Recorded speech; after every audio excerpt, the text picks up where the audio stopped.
Hello, and welcome to Geeky Geezers. I'm your host, Agent Boomer. This is my co-host, Pacelli. Hello, hello. The background's weirding me out. It's all white. What's going on here? I put up the Geeky Geezers thing, yeah. Okay. It's weird. It's like we're in white space. I don't know. I'll tell you though, I feel confident though. I don't know. I might be able to retire soon. I'm going to the Fiji Islands. I put all my life savings into that Hawk Tula coin, and I'm real excited. Wow. It's gonna pay off. Okay, what do you think? I do think there is something to be said for cryptocurrency, but maybe not that one in particular. Oh man, I she hasn't even had a show 6 months. It's already scared. Anyway, welcome everyone to Geeky Geezers. Let's see. Oh, and of course, pinned to the top of the chat, we'll talk about that. That's the Smash JT Defense Fund. Yep. We will talk about that in a bit. Yep. But let's say hi to the chat. How's your day going? You sounded busy earlier. I had a graduation party. I've been running like crazy today. I promised Netter I would get a piece of furniture put together. It took hours. And then another YouTuber needed some digital files, and I was having trouble getting the upload to work. Gotcha. You know, a lot of these sites limit how much you can upload at a time, and so that's true. That's why I have two separate. Smaller. That's why I have separate files for tonight. There you go. So I'm gonna open up a fortune cookie now, though. I got another fortune cookie. Okay, tell me about it. The last one was "You're destined for greatness." I mean, I don't know how we top that. All right, let's open it up. Let's see here. All right, look at that.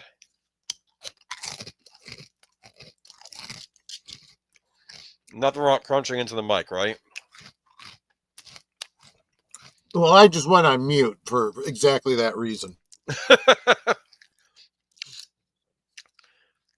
Okay, October is a month to focus on your goals. Well, I'll remember that come October. What is that one? I was just gonna say either that's you got that cookie a little bit late or a little bit early. I'm not sure which. Maybe you missed your opportunity to focus on your goals. It's too late now, is what it's saying. I have too many goals and too much to focus on. But anyway, there you go. Mark Malkoff, welcome. I came and I'm the first. All for the Klingon Empire. I claim this space in this chat. Raises the banner of the Empire. Kapla. Batjet. Is that I'm saying that right? Yes, yeah, exactly. All right. Welcome, Space Fraggle. Good to see you. Welcome, FKHC 2005, otherwise known as Tim. Mm-hmm. See, we need a boomer coin. Yeah. You'll be in on the ground floor, but those reservations will only be given out to people close to me. Mainly I saw that somebody. I'm sorry. Go ahead. Somebody had started a cryptocurrency and called it a Darsec, specifically a Klingon Darsec. And this was a while ago. It's now defunct, but I was interested to see that existed. Have a great stream. Well, yeah, that is interesting. Yeah. Have a great stream, my friends. Hope everyone has a wonderful week ahead. I'll be on with Big Al this Friday. Yes. Mark, I'm going to make a call to arms tonight. What? Oh, my goodness. I don't know, man. That pinned tab to the top. We'll talk about that. Connie Cleary, welcome. Rosefire, welcome. Great to see you. Always good to read your comments. If you didn't get a chance sometime during the week, if you have a moment, you may want to listen to the Friday stream Troy and I had about Christmas ghosts. Ghost stories of Christmas. Yep. It was kind of interesting. You might enjoy it, yeah. I even told a ghost story from the Chicagoland area at the end. There you go. Welcome to the Geeky Geezers. They know why Disney's failing. They know when artwork's fake. They know if you're woke or wise. So wise, so be wise for profit's sake. Thank you so much for that. Exactly. Daniel Sports Highlights. Welcome. Always good to see you here. Let me see if we got everybody else. Deleted Scenes. Welcome. Great stream tonight. talking about a certain Luigi and not a nice Luigi like in the Mario games, if you know what I mean. That didn't. Okay. Let's see here. Jessica Garhardo, welcome. Horizon Talker, welcome. And did I get everybody? Curtis Selby, welcome. Netter of Netters Network, welcome. Yep. And let's see. Let me keep scrolling down. JPRPH1, I think I got you, but if I didn't, welcome. Hello, Netter. Oh no, man. We have some interesting stories tonight. Joshua V, welcome. The Clue Channel, welcome. Yeah. Oh my Good to goodness. see you. I keep forgetting I'm getting people from your channel on here too. Okay. Geeky Right. Flag with Nate knows. That's why. All right. And let me see. I think that's it. All right. Well, I learned about ghost stories on Christmas about 5 years ago. It was surprising at first, but not once I thought about it. Not once I thought about it. Fits the time of year quite well. Yeah, I mean, I kind of like ghost stories around the January time too. But oh, what happens if you mix alcohol with allergy medication? Will Oh, that not make my good. head spin any faster than it is now? Rose fire. Take care. Drink some water. That might help. All right. Yeah, that is probably not a good combination. Absolutely. You are very likely to, if you are prone to a headache the day after drinking, taking antihistamines with alcohol will definitely mean you will be very headachy tomorrow. Have some water. That's Make what sure my you have advice. water. Yeah, Please. absolutely. All right. Before we get into the news of the evening, some of it's good, some of it's not so good. I think we should talk True. about the good old days. And I guess I have to educate you. You didn't have time to I watch that do. commercial, I did you? did watch it. Okay, you did. Yes. I was a little I was like, WTF am I watching here? Nintendo was weird. I mean, commercials in general were weird in the '90s, but Nintendo was weird. That's one where you see the looks like a Pretty beautiful blonde girl blonde dance, and woman she turns dance. around and it's a chimp. It's a chimpanzee because it was a commercial for Donkey Kong Country 3. And then you have the two old men. So that's not something you see every day. Remember that? No, Yes, no, no. I was expecting a punchline there too, but I guess that was the punchline. I guess. We're going to talk a little bit about Donkey Kong Country because we do have a little Donkey Kong Country related news. This game is 30 years old now. I'm feeling You older. feeling old, my friend? Yes. You feeling Fall old? of 1994. I remember I pre-ordered it for the Super Nintendo. I was in high school, picked it up, got a free tie-dye Donkey Kong shirt with it too when I got it. That was kind of neat because they used to Yeah. give you lots of cool free stuff when you'd pre-order games back in the day. Now Gotcha. they'll give you some DLC that probably should have been included in the main product to begin with. But anyway, Yeah. this is Donkey Kong Country. This was a big deal in the later life of the Super Nintendo. And there's the Super Nintendo there with a copy of Street Fighter 2 in it. And this was this was the heyday of the console wars. This was back when what do you call it? It was Sega versus Nintendo. So you had these two great game manufacturers at each other's throats. And, you know, Nintendo and Sega were always trying to one up each other, to coin a phrase. All right. Yeah. But here we go. We have Super Mario World here. This, of course, Nintendo had Mario. That was their big mascot character. You know, there's Mario, Yoshi, something that Yoshi's going to eat in a minute. Yeah, I sent you a video yesterday. Did you check that out? I did the live action Donkey Kong trailer for 8 years ago. That holds up pretty well. That was actually pretty cool. I kind of I would have gone to see that movie. Right? Yes. But let's see here though. We have Sonic the Hedgehog was Sega's big one. That was their big mascot character. His big thing was speed. And you know Sonic, right? Of course. Yeah. He recently had a pretty good movie. Two pretty good movies from what I hear. He's getting a third one soon too. Wow, great. Great. Glad to With hear Keanu Reeves Keanu Reeves voicing Shadow the Hedgehog. Oh, yeah. That ought to be good. Can't get rid of Give me one sec. Did somebody kill Shadow's pet or something like that? I don't know. It's well. Anyway, well, Shadow would be the pet. Anyway, I see what you're saying. John Wick. Okay, There's okay. Sonic the Hedgehog 2, big deal. Let me see. But going on here, that's of course a scene from Sonic the Hedgehog 2 with Tails, the fox. Mm-hmm. All right. And here we have Disney's Aladdin.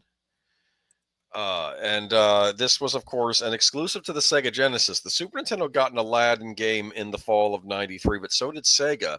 But Sega actually were able to employ the actual Disney animators to work on the characters for the game, so they had a very fluid animation to them. David Perry worked on this. He would later go on to make games such as Earthworm Jim. All right. There you go. But this was before that. He did Aladdin, and the animation was something else. And I think Nintendo, and from what I've heard, Nintendo looked at this and said, we got to do better. We have to compete with this. This was a huge deal when the game came out. I always figured that the reason they came up with Donkey Kong Country was to compete with Sonic, but it was actually to compete with the Aladdin game that the Genesis got. Interesting. So they're going to dust off one of their old IPs, Donkey Kong, which they've not done anything with for a while. I think Donkey Kong Jr. showed up in Super Mario Kart as one of the racers, but we hadn't seen too much of Donkey Kong since then. So let's reinvent it, not reinvent it, but we're going to bring Donkey Kong back. He's going to be the star of his own game, his own platforming game with his own enemies instead of it being necessarily tied to the Mario universe, though it still kind of is, like they run into each other in later games. There we go, though. Came out in the fall. And the big deal about this game is rather than like with the Aladdin where they had like actual cell animation and digitizing it, they used what was known as rendered graphics, where I think they created the characters on a computer. And then they would kind of digitize them into the game. So it had kind of almost like a plasticky clay animated look to it. Sure. That's, of course, Cranky Kong at the beginning of the game. He's playing the old Donkey Kong theme. And Cranky Kong, correct me, Chad, if I'm wrong, but I believe that he was supposed to be the original Donkey Kong. And that the Donkey Kong in this game is maybe his grandson. So this might be the one from the old the old 8-bit arcade game. And, he always has a cane. He always says how much better things were. We only had 4 shades of green for color and all this stuff. Like he's making all these jokes, you kids and your fancy graphics, he would say. But here is Donkey Kong in the game. That looks pretty good too. This holds up pretty well. I kind of wish they would remake these games, but remake them in a way like re-render everything, but do it for HD. But kind of keep the same look because it had a very particular look to it. But of course, the evil Kremlings, which are these lizard-like creatures, have stolen Donkey Kong's banana hoard. So Donkey Kong and his sidekick Diddy Kong, I don't think they're related, and he's like a little Kong wannabe. In fact, I remember right when I got the video in the mail, the one guy who created the game said he's like a Donkey Kong wannabe. This game was made by Rare, which were a British development studio. And they actually they were working for Nintendo, and they actually went down to the the London Zoo to actually take a look and see how do these primates move around and raise their arms and things. They were trying to do research, even though these aren't necessarily based on any primates we've ever seen. But there's a minecart stage because Indiana Jones and the Temple of Doom, so they throw minecart stages into anything since then. Right. But and there's the map. It looked more impressive back in the day, but it really had it almost had like a next gen look to it. It wasn't just the characters that were rendered; everything in the game was rendered. The backgrounds, the enemies, everything. And of course, it had a wonderful soundtrack by David Wise, which is still considered to be one of the greatest game soundtracks on the Super Nintendo. He really did push the limits of what you could do. Kind of a moody soundtrack too. This had a bit more of an edge to it than the Mario games did. And it was harder too. I would say it's probably one of the harder, not harder where it's not fun, but it wasn't. I always felt Mario was kind of even difficulty, whereas Kirby was very easy and Donkey Kong was more difficult. That's how I sort of looked at them. There was a sequel a few years later, Donkey Kong Country 2, Diddy's Kong Quest. Not Diddy Kong's Quest. Don't people do that all the time? Don't do that, okay? Why is it Diddy's Conquest? Because Donkey Kong has been kidnapped by the evil Captain K. Rool, and he has to go with his friend Dixie Kong, and the two of them have to go and rescue Donkey Kong. This was interesting in that Dixie had a hover maneuver with her pigtails. And Diddy wears a ball cap, but Dixie wears a beret because in the '90s all the young women were wearing berets. Remember? Right. Exactly. She has a brief cameo in the Super Mario Brothers movie, actually. Those are some cool bosses. I mean, the graphics were really out of sight back in the day. And then, of course, a year later, this is the last of the trilogy, Donkey Kong Country 3. Dixie Kong's Double Trouble. That was the commercial I showed you earlier. Right. That's Kitty Kong. I think that's her cousin who she has to babysit. So he's very large like Donkey Kong, but he's a baby. Do you understand? Gotcha. It's kind of funny. And there's a more life-size picture of that. And that's a cool boss. It's a giant barrel. Of course, barrels feature heavily in these games because barrels featured heavily in the Donkey Kong arcade game. But these were great fun. This was a great trilogy of platformers, kind of riding out the end of the Super Nintendo. And it was neat, though, because first you had, I don't know if it was the first, Nintendo was branching out, so it wasn't just the Japanese studios working on stuff. This was a British studio that helped them out with this. So, and later on, they would form other studios in other parts of the world, too. Like, I think there's a Scottish studio that works for Nintendo, and, of course, Retro Studios in Texas works for Nintendo still, too. So, there we go. But classic game. Any people like Donkey Kong Country in the chat? I didn't know if he was originally supposed to be King Kong, but Donkey Kong rolls off the tongue just as well. I've heard so many. I don't know if any of this stuff is true. I've heard that the reason they called it Donkey Kong was because someone over in Japan looked up the word stubborn in a dictionary and they saw donkey next to the word stubborn. That's why they went with Donkey Kong. That could very well be. That actually kind of makes sense. They didn't want him to be King Kong. They probably didn't have the rights to use King Kong. Didn't matter. They had to settle out of court with Universal Studios. Yeah, I know. They went after Nintendo over that. And yeah. And what was funny was they go after Nintendo over that, but who's now releasing the Mario movies? It's Universal. Things change. Yeah, that's exactly right. That's exactly right. I remember the Dr. Mario. Oh, yeah, I have to send that one to Troy. I remember the Dr. Mario Nintendo commercial of the 90s. They were really trippy. Yeah, because you basically have a voodoo witch doctor, and he's doing the ooh, ee, ooh, ah, ah. You know that song? Yeah. Right. And in the commercial, and the guy in the commercial says, that means play Dr. Mario on Nintendo and Game Boy. And I'm thinking, I'm pretty sure that's not what those lyrics of that song mean, Right. Exactly right. Because it was a much older song. It predates all of those games. It doesn't predate Nintendo, but predates Nintendo making games, but video games right. at least.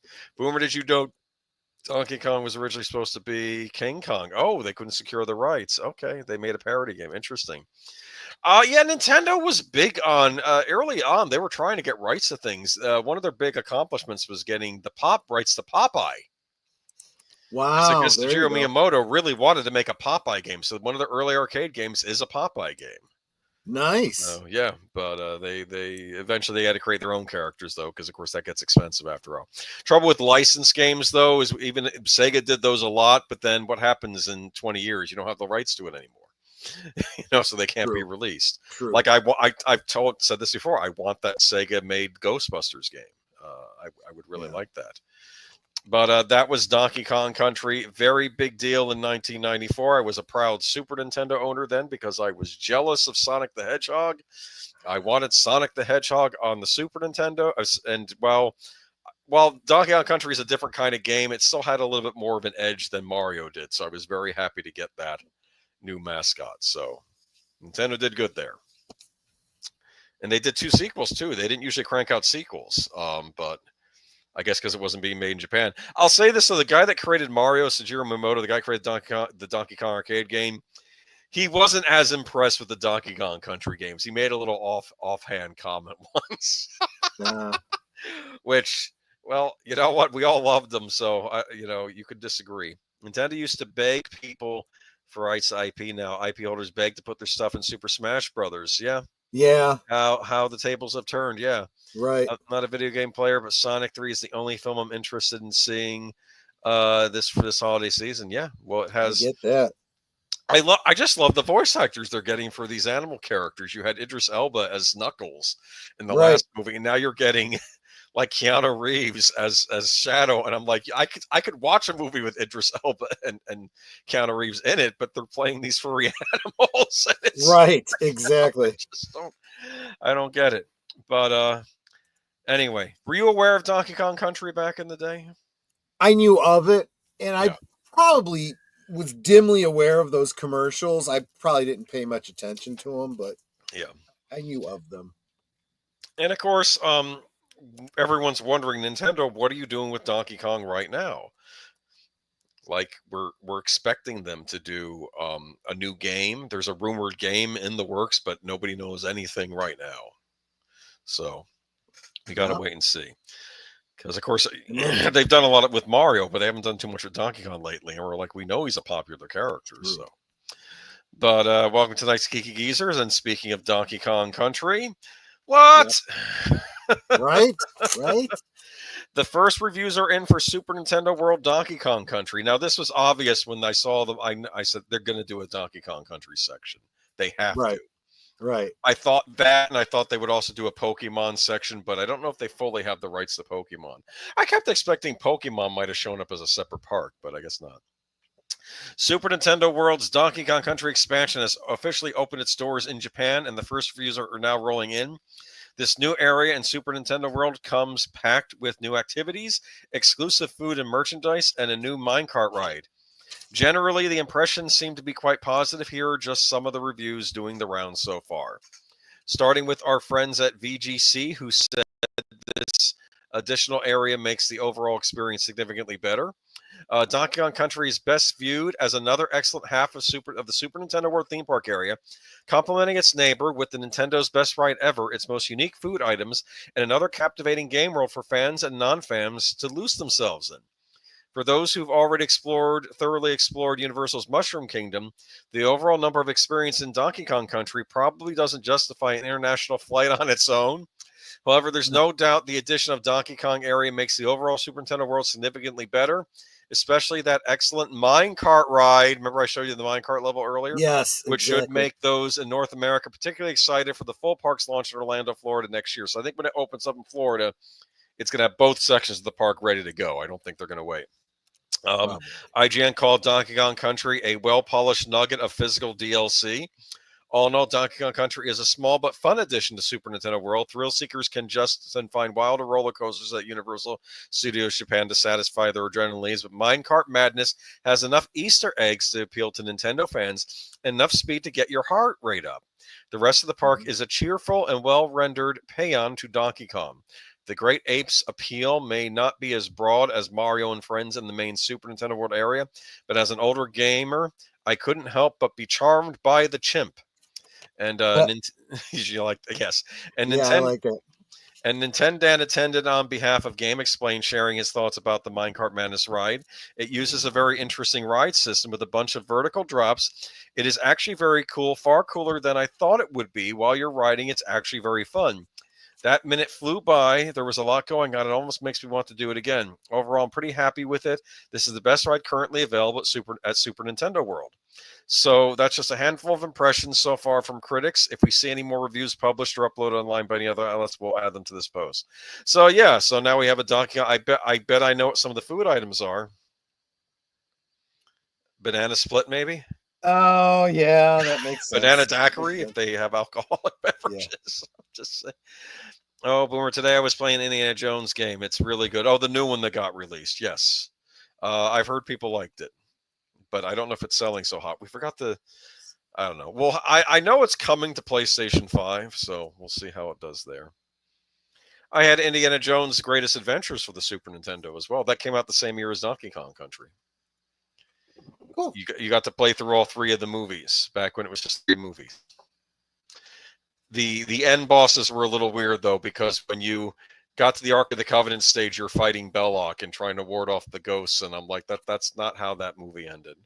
Yeah. Yeah, that's exactly right. And at the end of Last Crusade, the guy that turns into a skeleton, you then fight the skeleton who's like a reanimated skeleton. I like Oh that. my That's not how the gosh. movie ended with him That's taking the not wrong you're grail. you're totally missing the point. You're totally missing the And it was point. made by Lucasfilm. Like Lucas had to sign off on that. So, Yeah. I mean, I don't know.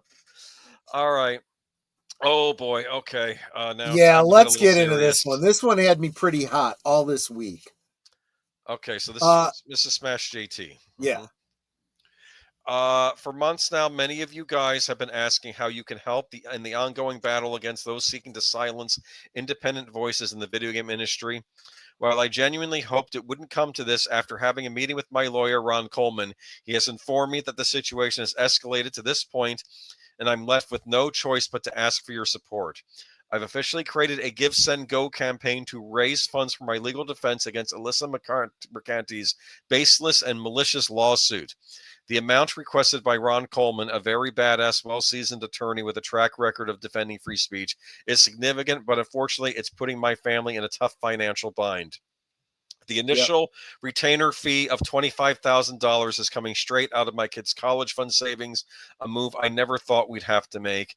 Any additional assistance from this campaign will go directly to this cost. Alyssa Mercante, former senior editor at Kotaku, has decided to escalate her long-standing obsession with attacking my professional coverage of the gaming industry by filing an outrageous and frivolous lawsuit against me in the United States District Court for the Eastern District of New York. Under headline, The Bigger Picture. The lawsuit isn't about seeking justice or accountability. It's just about silencing dissent, punishing critique, and maintaining relevance through a high-profile and very expensive legal battle. Mercante has even retained activist lawyers with a clear agenda to weaponize the legal system against me and, by extension, against anyone else who values free expression and fair critique. Under why this matters, this fight is bigger than me, far bigger. It's about standing up against the misuse of the legal system to bully and silence independent voices in the video game community.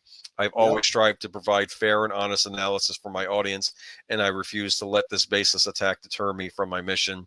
Under how you can help, the Smash JT Defense Fund on Give, Send, Go has been launched to cover the legal fees required to fight this battle. The $25,000 represent 100% of the exact amount required to retain Ron Coleman services for this case. And additional contributions will go toward the ongoing legal expenses and ensuring my family's safety during this trying time. Every little bit helps, whether you're able to contribute financially or simply share the campaign link. Your support genuinely means the world to me and my family.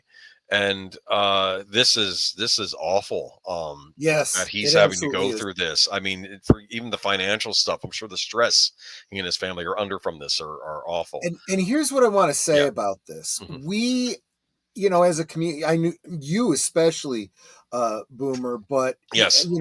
there was all this going on with the Gamergate and all the BS. Right. This is the continued fight. Yeah. Okay, this is continue, and it's not just Gamersgate. It's not just the Right. fandom menace. It's not just any of that stuff. It is every segment of our society at this point that is fighting against these narcissistic neo-Marxist leftists that are trying to shut down every single institution in the world, whether it's movies and gaming and entertainment or actual countries. Yeah. And I know that she was let go from Kotaku. I think Rolling Stone picked her up. I do know that, frankly, we may talk about this more next week. Video game journalism as a whole, as an industry, is collapsing in on itself right now. Well, But journalism in yeah, general, yeah, we've been calling it the mainstream media for a while now. They're starting to call it the legacy media now, because now people are starting to get their news from places like X and from YouTube, yeah. from actually people like us. Yep. But this woman is a bully. She started the fight with him when she started directly seeking out his wife and harassing her Yeah, online. It's this just all became yeah. personal when he started a website called what was it called? It was something about Kotaku, or Kotaku in I forget. action. No, No, that was a It different was site.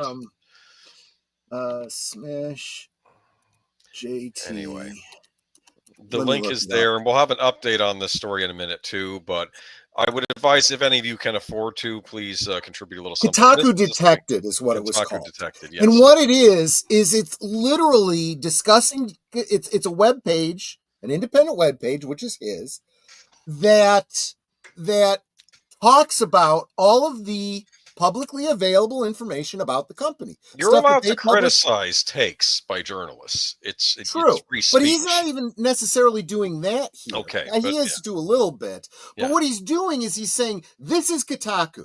This is who their editor-in-chief is, their managing editor, their staff writer, puts up their pictures, gives their curriculum vitae, all their public information from the Kotaku webpage and their LinkedIn.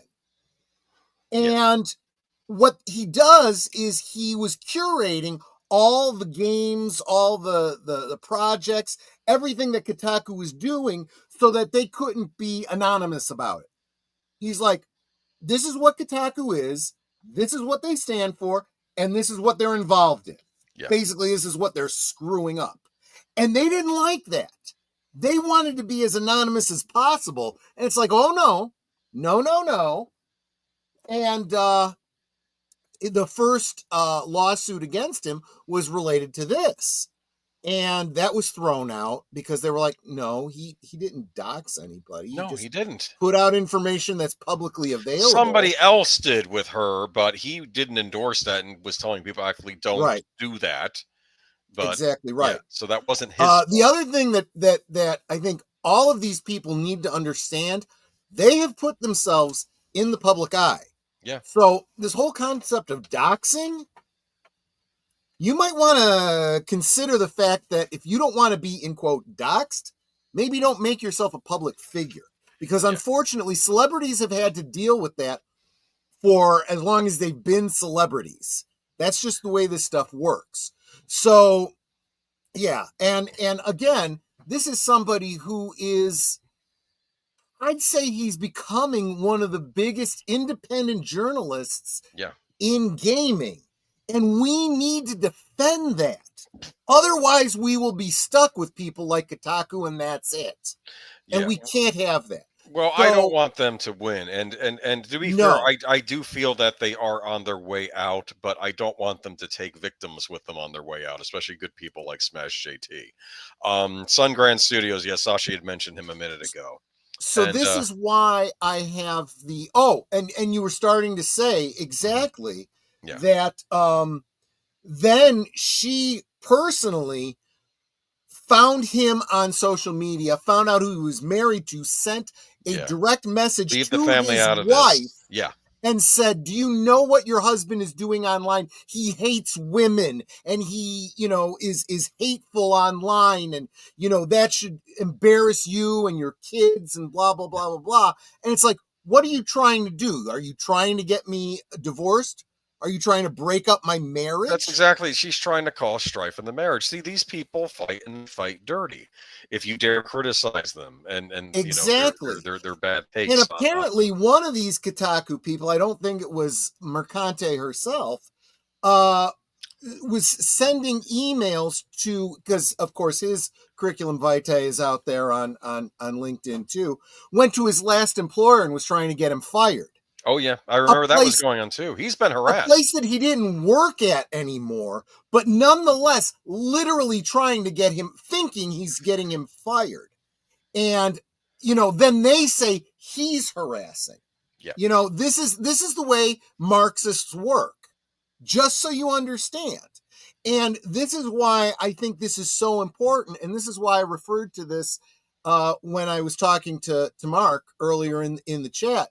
This is a call to arms. This is why we have it pinned to the top of our chats. You can contribute to this Give Send Go for his legal fund. Now we have an update, but I'm going to explain why we should still contribute. Oh, no.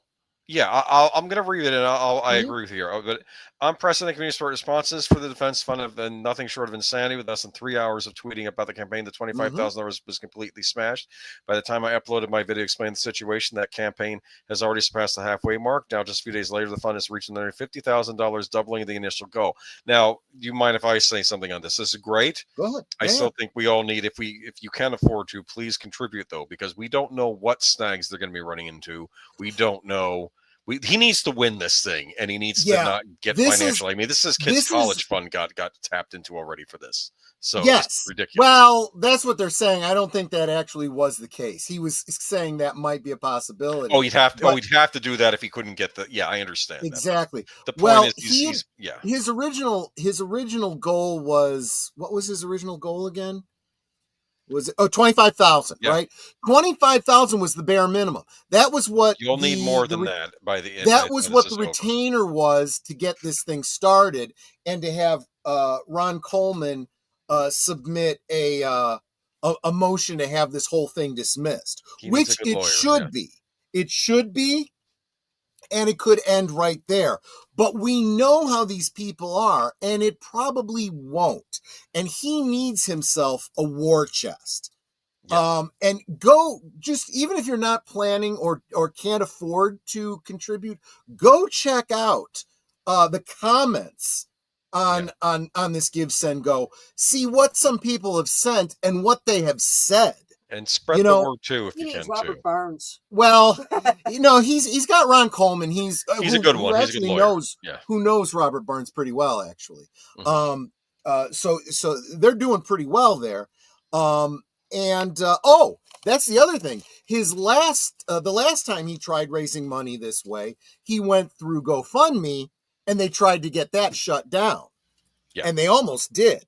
They did for a short time, Wow. and he managed to get his money out of there after threatening a lawsuit against them. Ridiculous. But he wised up and moved to Give Send Go, which is, he said has been much, much better for him. But let me tell you, folks, he does need a war chest. And that's why I'm saying this is a call to arms.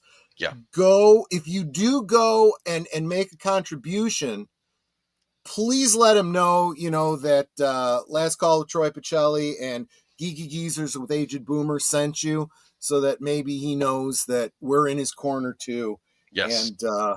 And we can fight back against these, like I said, neo-Marxists that are waging war against our favorite franchises and our hobbies. I'm Well, sick attacking of this. us, period.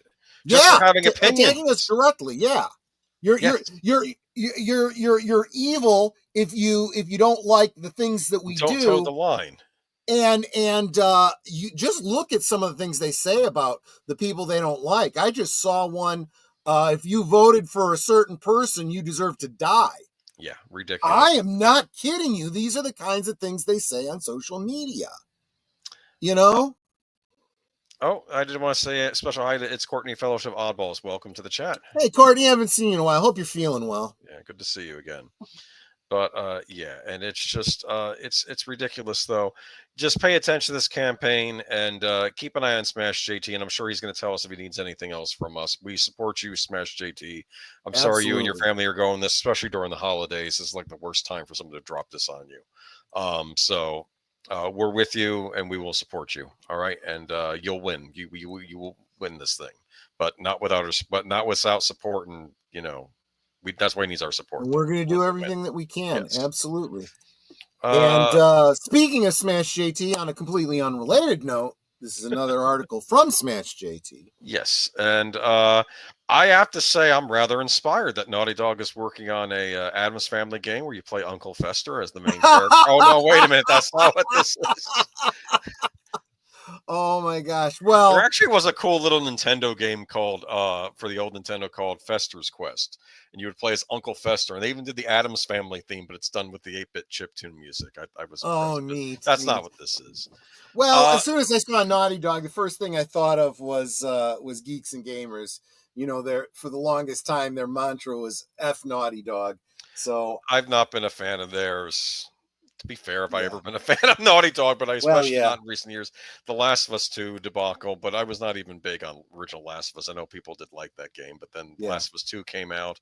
I'm not a fan of Neil Druckmann. I'm not a fan of what they did with Amy Hennig, which I'll talk about in a minute, how she was sort of the big creative force behind the first 3 Uncharted games, and then she sort of got swept out of there when Neil Druckmann came in. And there was a talented woman in the game industry who I felt didn't really get her due, and then she was supposed to work on a Star Wars game that never came to pass, and it's too bad. Naughty Dog's Intergalactic: The Heretic Prophet. Intergalactic: The Heretic Prophet? I don't know. I didn't realize that was the name of the game. Okay, the studio's latest big game and their 5th franchise has now become the lightning rod for clashes across social media. The game, touted as a sci-fi epic, was revealed with a brief teaser at the event. Naughty Dog studio head Neil Druckmann took to Twitter to promote his excitement, tweeting, "Intergalactic is Naughty Dog's 5th franchise and the game we've been working on for the last 4 years." What immediately stood out to me, this is Smash JT, when I saw this live, was Intergalactic's obvious continuation of the now all too familiar girl boss narrative stemming from DEI, diversity, equity, inclusion narrative that has come to dominate seemingly every single major gaming release in recent years. Well, keep in mind that from what I've heard, Neil Druckmann, basically, when he was working on Last of Us 2, got a lot of talking points from Anita Sarkeesian for that game. Oh, God. Yes. So while Naughty Dog has historically been a powerhouse of storytelling and technical innovation, there's a growing sentiment among gamers since Last of Us 2 that the studio strayed too far into pandering territory, sacrificing real genuine creativity for the sake of checking boxes. Druckmann's tweet was flooded with replies expressing frustration and exhaustion with the industry's reliance on these generic tropes. Comments range from critiques of the teaser's uninspired presentation to broader calls for Naughty Dog to move away from what many see as agenda-driven storytelling. The backlash isn't surprising to anyone who's been paying attention and highlights an ongoing divide in the gaming community against these corporations, players who just want engaging escapist experiences versus game studios who more focused on delivering politically charged agendas and narratives. Druckmann's acknowledgement that Intergalactic has been in development for the past 4 years provides important context, though. I did like his point here. His timeline places the game inception squarely within the peak years of DEI's growing influence in the gaming industry. It's no stretch to think that the cultural environment of the time is in development plays a very significant role in shaping the game's themes and characters. So this is, of course, a holdover from 4 years ago. Yeah. Around the time when I got started with this stream, when everything was in full swing with this stuff. Exactly. Well, that's why when you bring up Anita Sarkeesian, it doesn't surprise me in the slightest. He goes into a little bit more, just about every article on Smash JT's webpage. He usually has a commentary on his YouTube channel as well. And one of the things he said on his YouTube channel about this in particular was that when you look at this, out of context, female lead, bald head, shaving her head in the beginning, other things that you see in it, like in sleeveless. Just not feminine, I would say, because it's not even that the fact whether or not. But see, what you're doing is exactly what he gets at. In a vacuum, there's nothing necessarily wrong with it. This was one game, yes. Some of it, you look at it and you go, okay, I can see shades of Ripley and Alien and stuff like that. Ripley only had her head shaved in part 3 when she was because of lice on that planet. That was the reason. Right. You don't know what the story is here. Like I said, isolated, you might say, okay, this sounds really good. But if you consider the context of everything we've gone through for the past 5 to 10 years in gaming, you look at this and you go, oh no, here we go again. Another, pontificating girl boss, preaching the leftist woke, mind virus at us. Well, it's going to be all over this thing in the narrative, I'm sure, when it comes out. Geek Collect makes a point. Even if this game wasn't woke, was going to be a hard sell because of Neil Druckmann. Everybody hates him because he hates his audience. I'm not a fan of Neil Druckmann. Right? He's a pompous ass. I liked Amy Hennig. Yes, sorry. Excuse my language. This is probably the funniest guy. Let me bring this up real quick. Welcome, by the way, Wade from Real Wade Nation Gaming. Yeah, I know what you're talking about. We'll cover that next week. You don't know Oh, what see, he's I talking. thought he was talking about this chick being. No, there Laura was a Pac-Man reveal, and I figured, but we had so much going on this week as it was. I'm like, we'll save a lot of these because there were some interesting reveals during the Game Awards. There was a return to a classic franchise I enjoy, which I might be looking into when it comes out. Which that's not the same thing as the weird Pac-Man. Namco, Yeah, I don't know if it's terrible or brilliant, but I'm curious all the same. All right. So welcome Sashi, welcome Nate, welcome Darth Plato, Disney Sheep Herder. Have I missed anyone else? We said hi to Rosefire earlier. Okay, I think we're caught up. A lot of you guys jumped in here. Just wanted to make sure you guys felt welcome. We weren't ignoring you. Just got a lot of articles to get through tonight. It's the thing. I mean, it almost reminded me of the whole thing with the women wanting to shave their heads and do things after election didn't go their way. That was what I was thinking of when I saw this. The funny thing about that is, there's a name for this, and it comes out of some Marxist sect from Asia or something like that. Whatever it is, these women that are doing this are saying that after the last election, they're so upset they're not going to have sex with men that voted for Trump, and as a sign of that, they're shaving their heads. And it's like, good, you're telling all the first. Remember, Trump won by a majority vote. He got the popular vote, so that means most people in the country support Trump and voted for Trump. Therefore, most of the people that you might have tried to have sex with do not want to have sex with you anyway. So nice of you to advertise so that they know to stay away.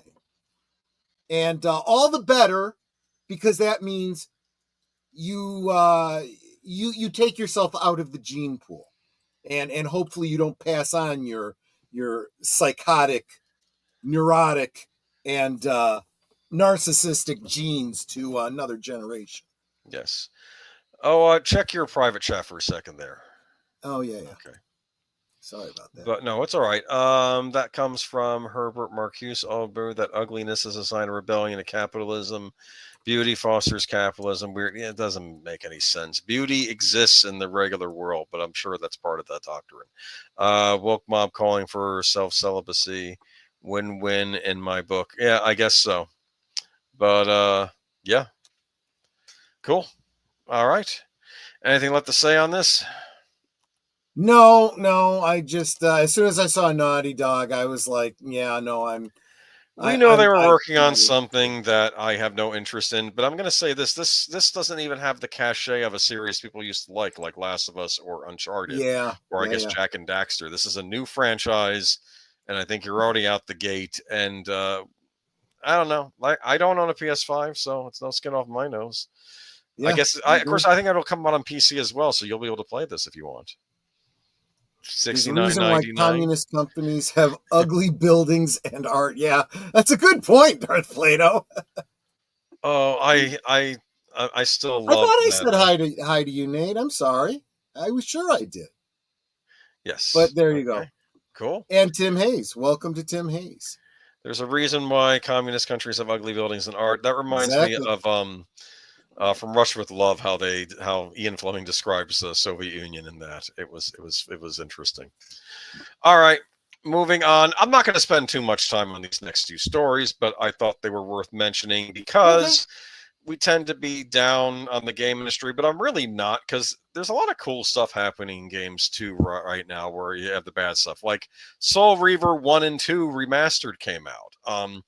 Soul Reaver, if some of you don't remember, it was a spin-off from the game series Legacy of Kain, where you played an evil vampire. And Soul Reaver is you play, I think you start out, you're one of Kain's acolytes, but you start surpassing your master. Like you get bat wings and stuff, and he gets angry at you and breaks your wings and then throws you into the abyss.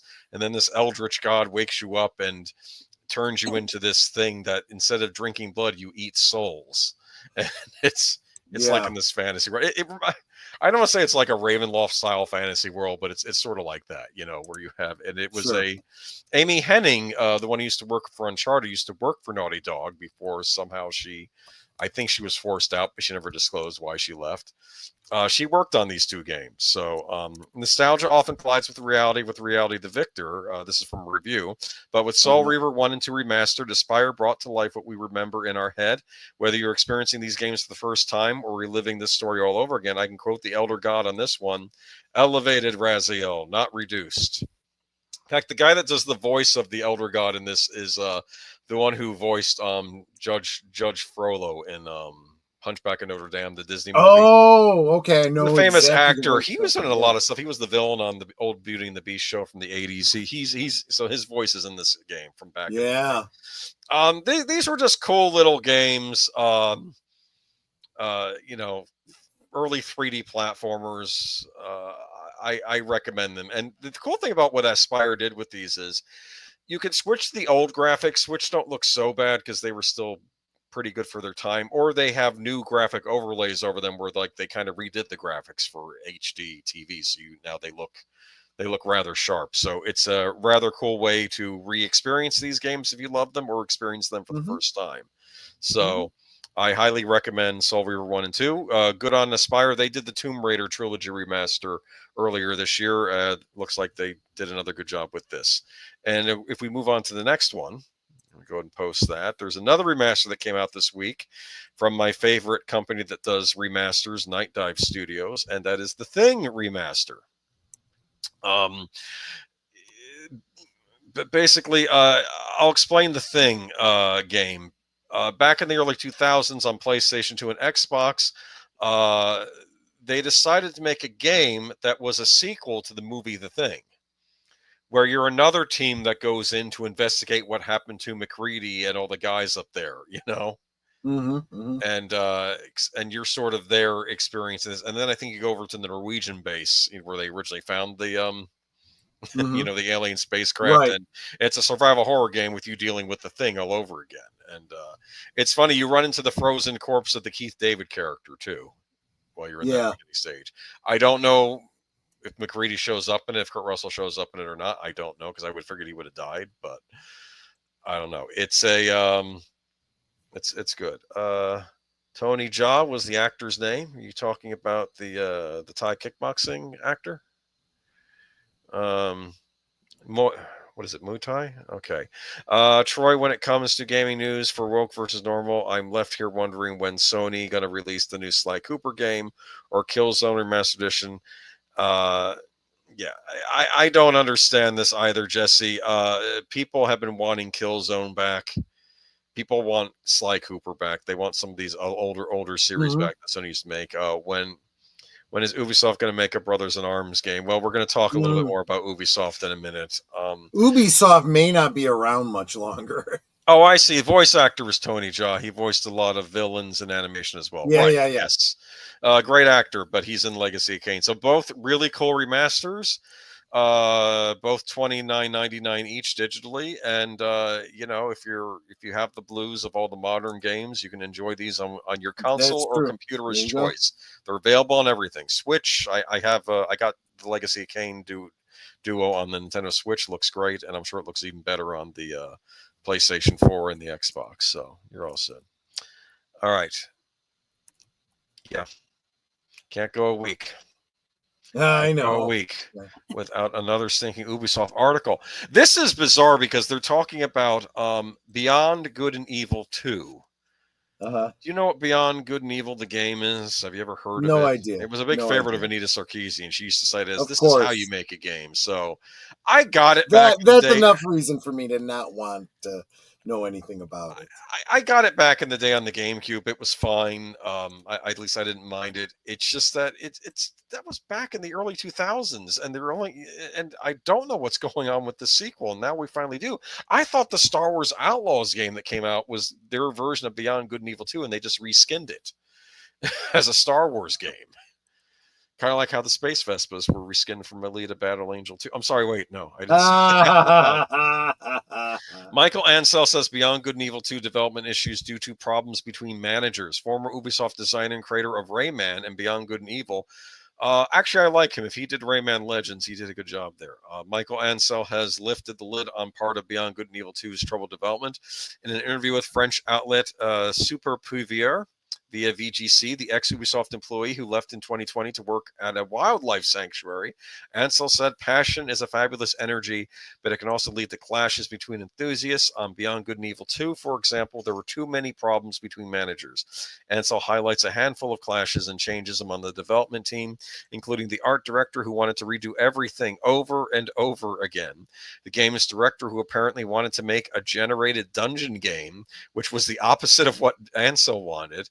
Ansel was previously the director of the game before he left Ubisoft. In this type of situation, the teams are thrown around and don't even know who's in charge and who's making decision. Ansel continues, saying that in his eyes, the producer is supposed to bring order to the situation, but that didn't happen.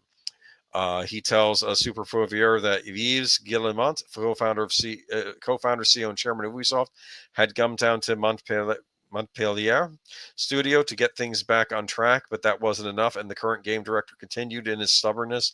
He also wishes he'd spoken out more and said Beyond Good and Evil 2 was the one game where I didn't think I've ever questioned a decision. I'd be delighted to discuss this with any detractors.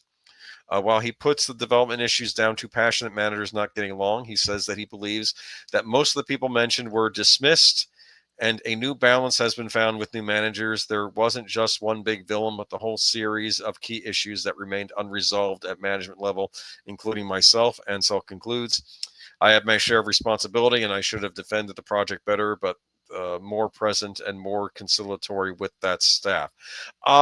Did I share this one with you or did you share it with me? Because if I can't remember. it might have been me. I just thought it was interesting because this thing, they made a huge big deal out of this at some E3 years ago, and they showed a trailer for the game, and everybody was excited, and then nothing. Nothing for years, and nobody knew what happened to it, and I guess now we know. So this is another element of what happens when you put a bunch of communists into a company. One thing that you said that stood out, and I've heard it time and time again with things like the Marvel movies and Star Wars. It's like they're remaking it over and over and over again. And what any business person hears when you say that is they are wasting money. They are spending many, many times what it should cost. They could make multiple games for what they are spending on these. And anyone who is a professional, anyone who understands their business says you need to have a clear idea of what you are doing in your head before you even start. You have to have the story written. You have to have the concept, in play already, the basic idea of where the software is coming from, who the players are going to be. You got to say, now this is the budget I'm looking for. Okay, once you get that budget, you need to stay within that budget.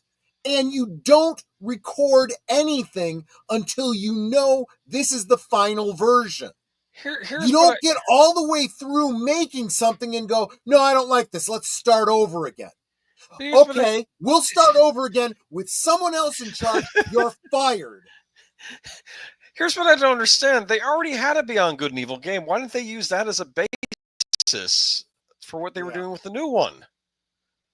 Because this is what communists do.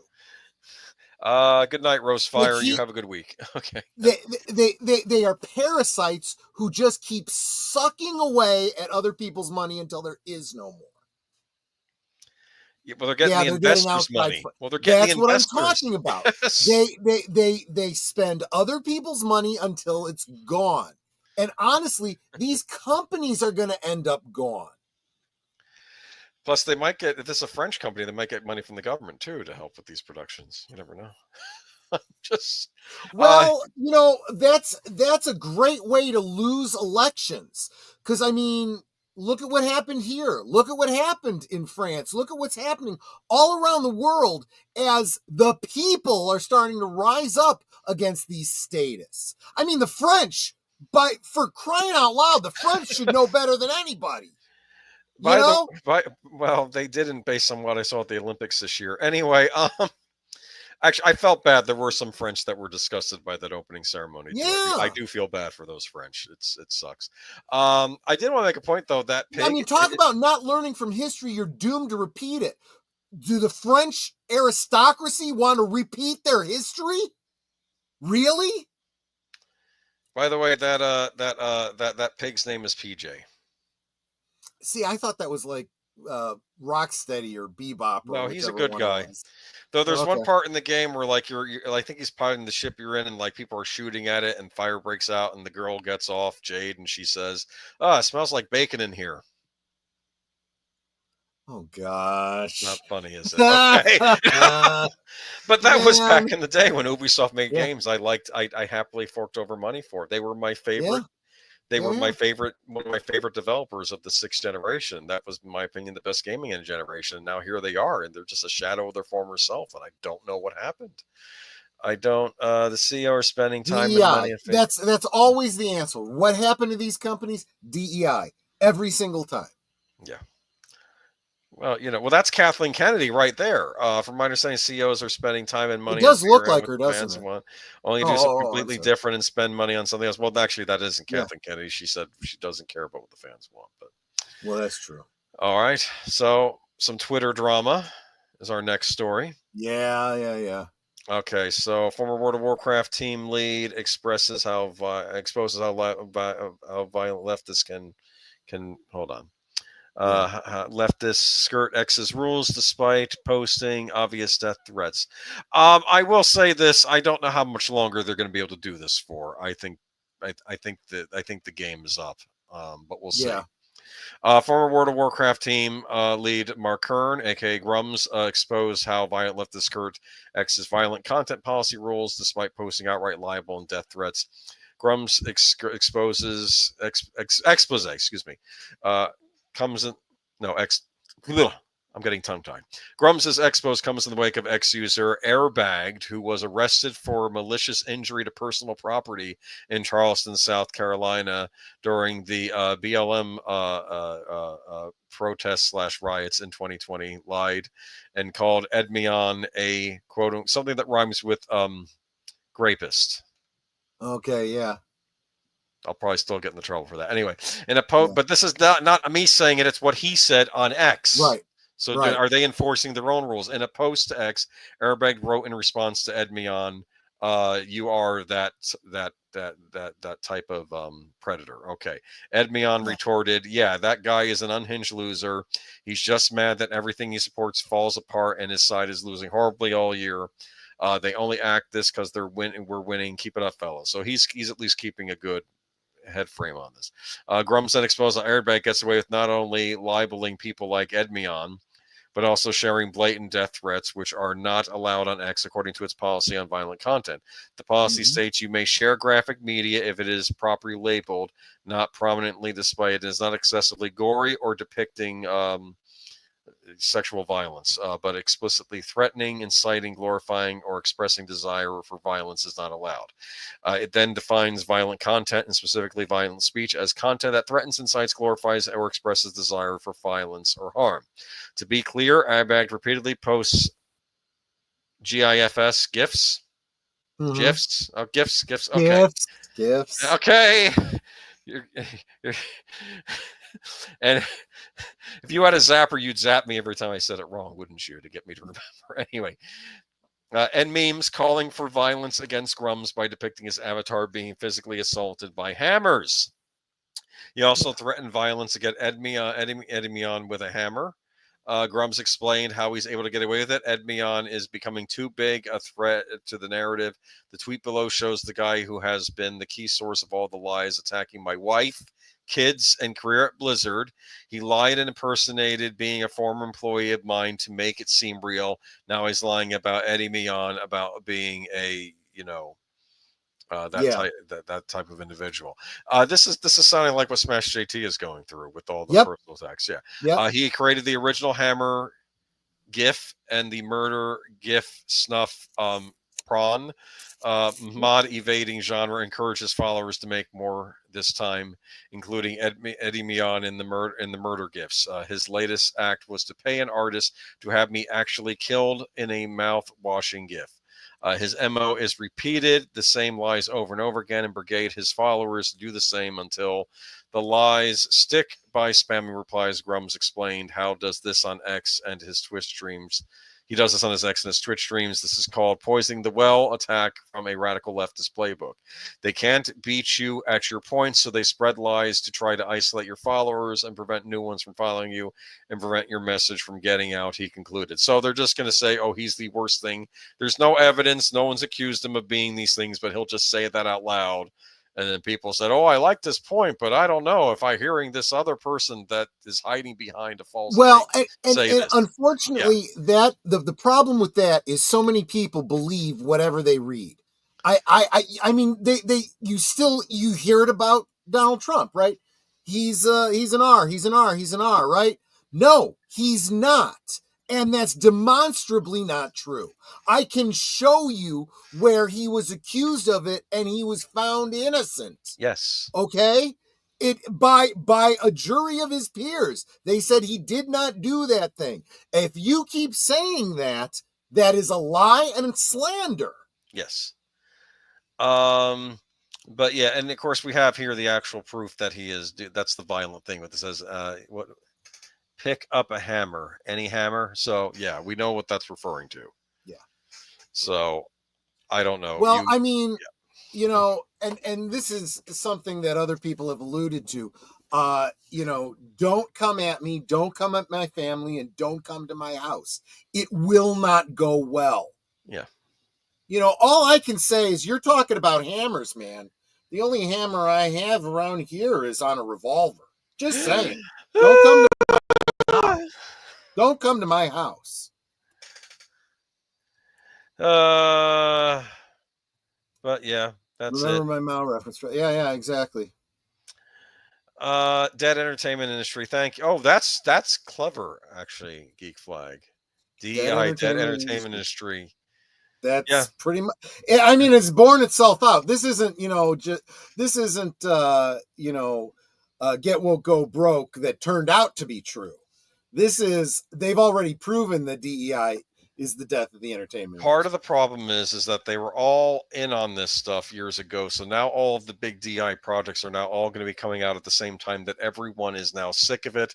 Whereas maybe they might have been more open at the beginning of this thing. Right now they're tired of it, but now all these projects are coming out now. And I think a lot of these games are going to fail. I don't know what Disney, I know Disney keeps reshooting that Captain America movie to make it palatable, I assume. Again, another example of spending more money after bad money. And we already know this thing is not going to pull a profit. It's going to be another embarrassment.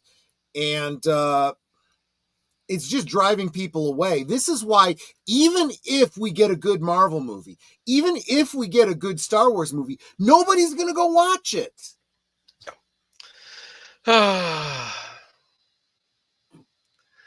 Are you excited? You know, they had great success with the first one. I would not be surprised if they don't completely F it up this time. This one's by regular Geeky Geezers contributor Mark Malnikoff. Thank you, Mark. I still have not seen Barbie.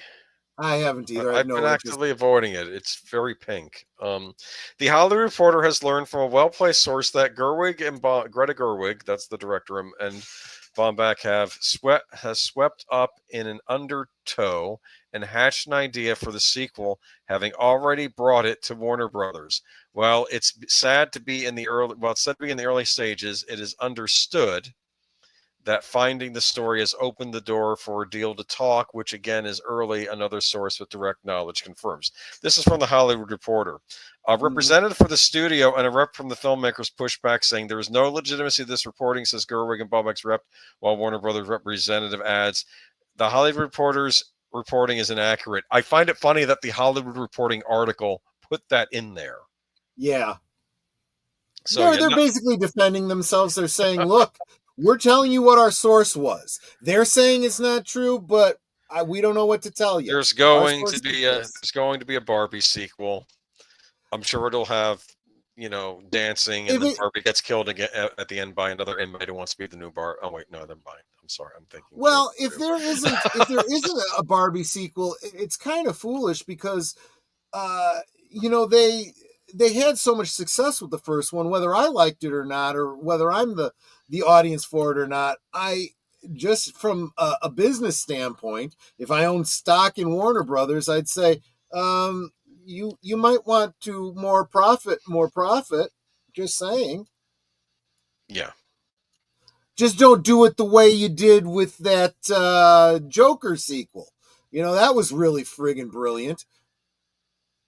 You know, Snatch defeat from the jaws of victory. I don't know who I dislike more at the moment. I guess I dislike them in different ways. Disney and Warner Media. Warner Media is just they don't make sense to me. In fact, is that our next article? Just out of curiosity. The next one is Star Trek. Yeah. Oh well, never mind. That's Star Trek. That's section. Section. Oh no! Yeah. Look at this. This is, you know, and the irony is that, and you'll get into it in the article, but they're literally being mocked by the dialogue in the promo where someone says this is going to be bad. Yes, we know it's going to be bad. This is why we won't be going to see this movie. It's a movie though that's going to be on Paramount Plus, so it's a TV movie. They don't want to say something is a TV movie anymore. Now everything can be blown up on the big screen. They couldn't release this theatrically. No one would go to see this thing. See, I thought they were going to release it theatrically. Are they now saying it's going directly Are to... they? I had read may a have while ago. misunderstood. Now I'm curious. I had read a while ago this was going to be like a Paramount Plus exclusive. No, see, what I had heard, and again, this is what I'd heard, I don't know, but I thought that they were going to do a movie with Michelle Yeoh, and then a series was going to go to Paramount Plus. Hold on. Tell you what, while I read this article, if you want to Google that real quick, find out if it's getting a theatrical release, because I could be wrong on this. But I'll read a bit from this article. This is from Fandom Pulse. The powers that be at Star Trek seem to know they have a failure on their hands with the Section 31 movie before it releases in early 2025.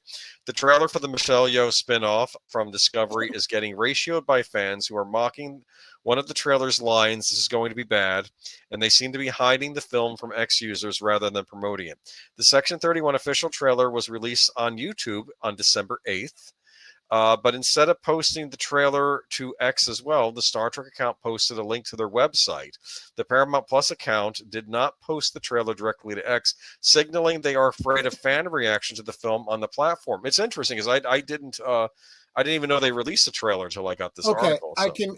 I'll confirm you are absolutely right. So I had this in the wrong section. I had it under cinema, but Star Trek Section 31 is scheduled to be released on the streaming service Paramount Plus on just January 24th in the United States and all other countries where the service is available. I still contend if you are releasing something on your proprietary streaming service, how do you consider that to be canon? How do you consider it canon? People don't have access to it because not everybody is going to subscribe to your service. I'm sorry, it's not going to happen. I will defend Paramount Plus on one thing. They do release their stuff on DVD later. Okay, that's fair. They're not like Netflix, which never releases anything. Like I think I'm still waiting on Stranger Things season 3 to get released. I suppose in that regard, that's fine because that's kind of no different than releasing it in the cinema, right? You would still have to go and pay for it at the cinema to see it. And then after it leaves the cinema, it would come out on physical media. Back when they did that kind of thing. Not that I want to be watching these Star Trek properties. Absolutely not. I it's not even worth the bandwidth for me to download it. I feel bad that Michelle Yeoh is in these, and I guess she's enjoying. I just...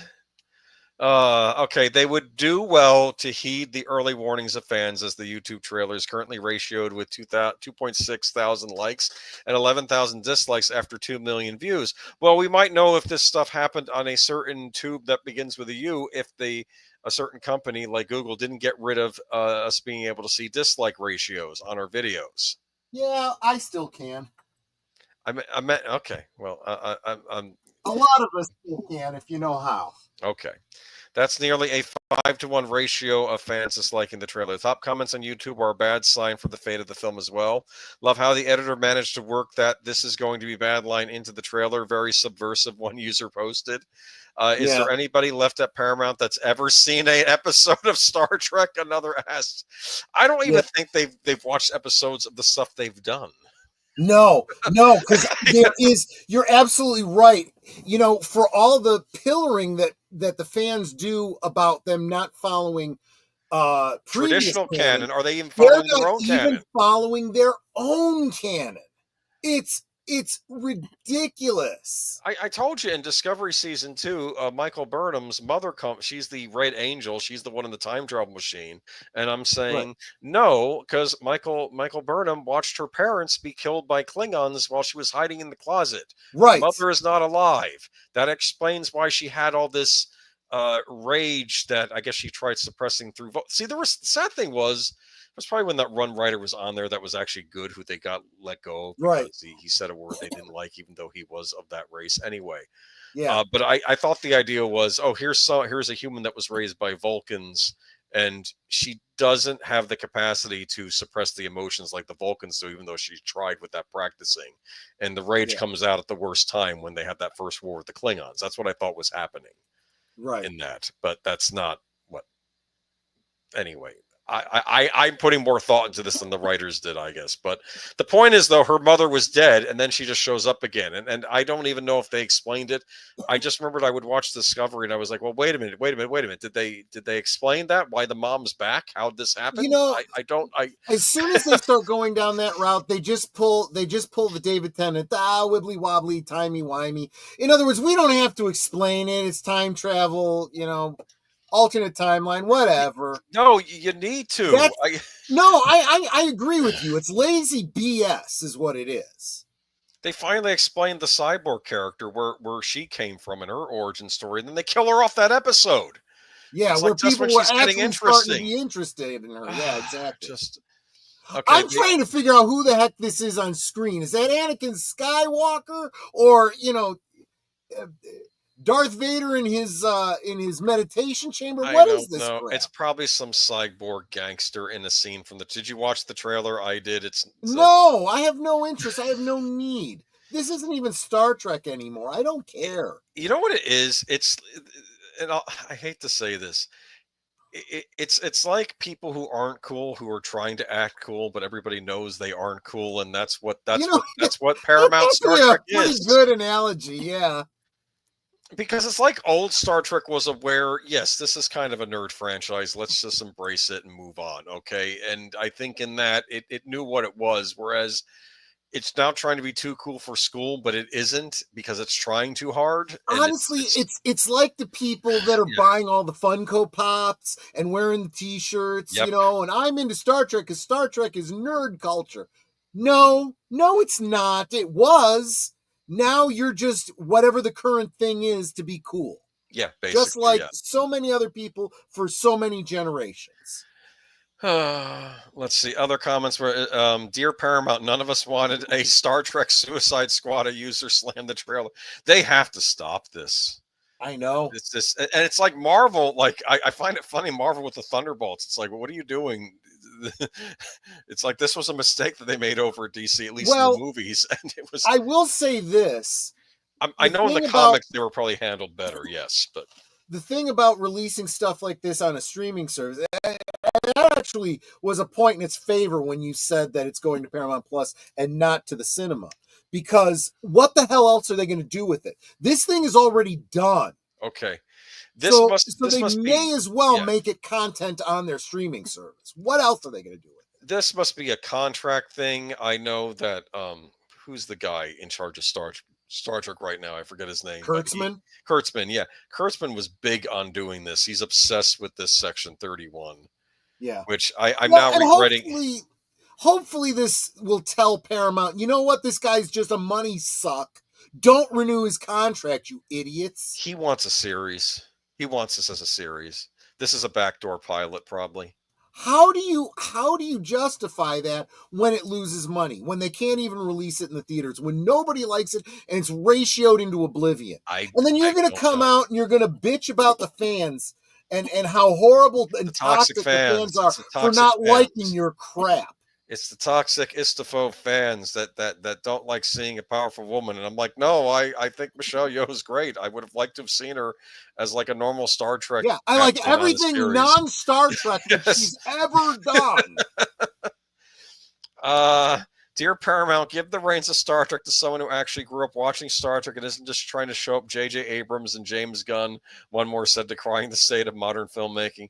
Pop culture expert Nerd Roddick also mocked that this is going to be bad tagline with a post on X highlighting the trailer's mistake he posted. Indeed, at Rest in Peace Star Trek, along with the screen capture of the Star Trek trailer with subtitles. So they must have been aware that there was going to be a reaction to this trailer, which is why they were sort of hiding it. Yep. They know this stuff is shit. This is what is the most ironic thing about it. Let's see. The biggest problems. Sorry, I'm missing some of these comments here. The biggest problems with Star Trek. Now, they're trying to make it bigger than it is or ever was. They're actually making it worthless. Yeah. They're trying to make it too cool for school. The funny thing was, especially with those old Star Trek movies with the Klingon Bird of Prey, that was cool. Yeah. You know, I thought that was the coolest thing as a kid, seeing the Bird of Prey shooting at the Enterprise. But exactly. And you know what? That Bird of Prey was a little scout vessel. It wasn't some huge, giant killer prize. You know, you don't need it to be this giant, you know, super duper, what do you call it? The dreadnought, okay? And make every ship bigger and bigger and bigger to make that's it what they do now.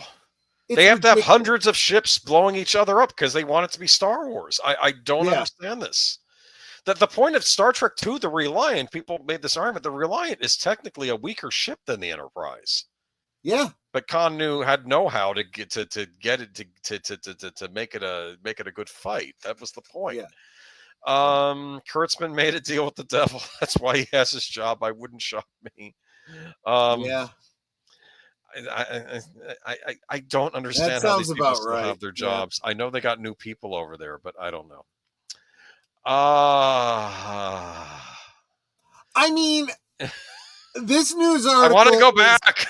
Okay, no, I don't. This article. Oh, you were talking about James Gunn in the last piece, so here we go.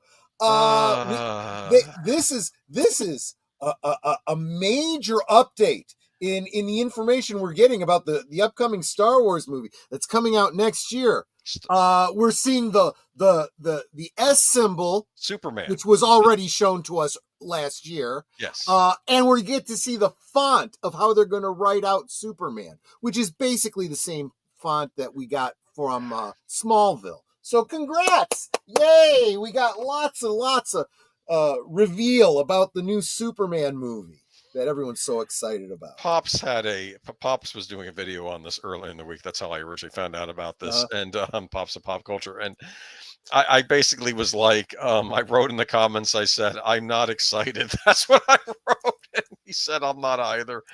I'm sorry. Let me read the article. Maybe we'll get some. Well, before you do, let me say hi to Galaxy Stranger, who just stopped in. Thanks for stopping by. Yes, it does. No, This is the Kingdom Come S symbol, as if it were, you know, pre-Kingdom Come, I guess. Kingdom Come's S symbol looked like it was like red on black or something like that. I can't really remember. Yeah, but that was after a tragic event happened in Superman's life. Exactly right. And so to decide that this makes zero sense to me, but you know, whatever. This does not bode well. This does not bode well. Here's what I don't understand. They make a point. Well, this is going to be an early story from Superman's life, and everything else about the movie makes it seem like it should be a movie that takes place later in Superman's superhero thing, like having the Guy Gardner Green Lantern show up and other heroes. Like if they had just done that, like he's been doing this for a few years, it wouldn't be as weird. Yeah, if you establish your DC continuity where Superman is the new kid on the block, that's not This that's doesn't not make any how sense to me. this is supposed to go. It makes zero sense. Yes. Okay, so DC Studios shared the first full look at the logo and font used in the title card for the upcoming 2025 Superman movie. As shared on X, formerly Twitter, by DC Film News, DC Studios promoted its upcoming Superman movie at Tokyo Comic-Con in Makuhari Messe, Chiba City this weekend, with a promotional standee that featured the first look at the film's title card. While it's possible that adjustments may be made to this title card and font ahead of the film's main marketing push, don't rush, guys. I'm sorry. Yeah. The standee's title card uses bold silver lettering for the Superman title under the new red and yellow S symbol. David Cornsweat's hero will done. Fans previously got their first look at the new Superman logo in February, as seen on Isabella Merced's name tag during the movie's first table read. The symbol in Superman is a departure from the past live-action takes on the iconic logo, removing the resemblance it has to an S more than any that have come before it. That's true. Well, that is true, yeah. Not as elaborate as the original 1977 feature, Superman's logo font is a bit more stylized than the ones used for Superman Returns or Man of Steel by opting for a more futuristic-looking text style. Some are not completely sold on the redesigned logo and costume, with one fan asking James Gunn to, quote-unquote, stick to the original. Gunn responded on Threads with a picture from the first ever Superman logo to be used in the Man of Steel's first appearance, Action Comics #1, jokingly saying, "You want us to use this?" Yeah. I'm not amused. I mean, if you're going to set it in the 1930s, yeah. Listen to me. I don't like the look of this logo, and I know it's just a logo, but I don't like it. It's like, well, the justification they try to use is, well, it's from the comics. It's from Kingdom Come. Kingdom Come is an Elseworld. It is a dark dystopian future that, if this is the future of your DC universe, if that's what you're signaling by using the Kingdom Come symbol, then I want no part of this new DC universe. Does this look like an S? No, it doesn't. I mean, that's all I'm trying to say. I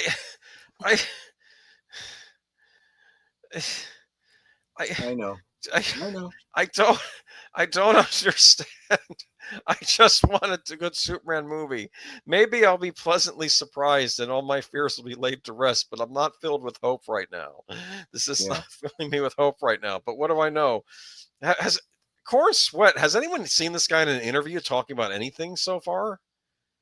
I don't think so. About this movie? I haven't. What's his voice like? Does he sound like Superman? Like, no idea. I haven't seen him in anything before this. Yeah, I like Galaxy Stranger says it looks like a question mark. Yeah, kind of does. It does. I just Darkwoods presents says I've been here the whole time, I swear. Okay, welcome. It's fine. Well, welcome. It's just a logo. It's just this. It's just that. Oh, we're just changing a little bit until the thing you love is unrecognizable. Yeah. But maybe this is the worst of it, right? Maybe it'll be fine, and maybe he'll get a normal Superman symbol like the one I grew up with. Well, I will say this: he's got the red briefs back. Well, so that's something, because it looked weird without the briefs. It did. It always has. Yeah. Whenever you have that much of a blue field, there's a problem. You know. Okay. I'll be happy to be proven wrong. We all will be, and we all want this Superman movie to be good. But even as a greater whole, I'm not enthusiastic about this integrated DC universe, just because it sounds like they're making the same mistakes all over again. Yep. They pretty much. I've only seen Corn set in Twisters. Who was he in Twisters? My only thought was he looks like Cavill. I didn't even see Twisters. Yeah. It's funny you say he looks like Cavill. I felt like he looks like Tom Welling. Is he the boyfriend that dies in the beginning? Spoiler, is that who that was? This is okay, Twisters. You want a description of Twisters? Did you see Twister? Yeah. It's kind of the same movie. Well, that kind of defeats the whole point then. It even has like a young scientist lady who has this remarkable new technology. I guess that will destroy the Twister as opposed to using it to get readings on it. And I'm like, and it's like, wait, this is the same movie. Yeah. I like the lead actor in it. He's good. He was in Top Gun Maverick. He would be great as a Hal Jordan, which he won't be playing. Yeah, I am not going to get too focused on casting because I had no problem with Cavill as an actor and as portraying Superman. I had no problem with really anybody who's ever played Superman. They've all looked the part. They've done well. My problem is the writing and the costume. If you can't get those two things down, you don't have Superman. Don't even bring me your casting. I don't know. I remember Red Letter Media when they first reviewed Man of Steel, and they were explaining how they saw some kid in front of them, and he's like at the beginning scene in that movie when all the stuff's going on Krypton with Zod and everything else, and the kid was just looking frustrated, like he couldn't follow it. And I'm thinking, if a movie is made for a young boy, it's Superman. He should just be able to follow along with it, and it shouldn't be frustrating for him. Just I had a hard time following what was going on in Man of Steel. Jesse says, I wonder if we'll ever get to see the 1940s Superman in a live action movie. I'll tell you what. You know what's going to happen is eventually we're going to have the ability, fans are going to be able to use AI to create photorealistic motion pictures, and they'll start doing it themselves. Let's face it, the original Superman, has it gone into the public domain? I think it has. Might have, yeah. Action Comics #1, I think, has fallen into the public domain. So you absolutely, if you're making it truly authentic to that, you could make a movie out of it now. Yeah, you could. Absolutely.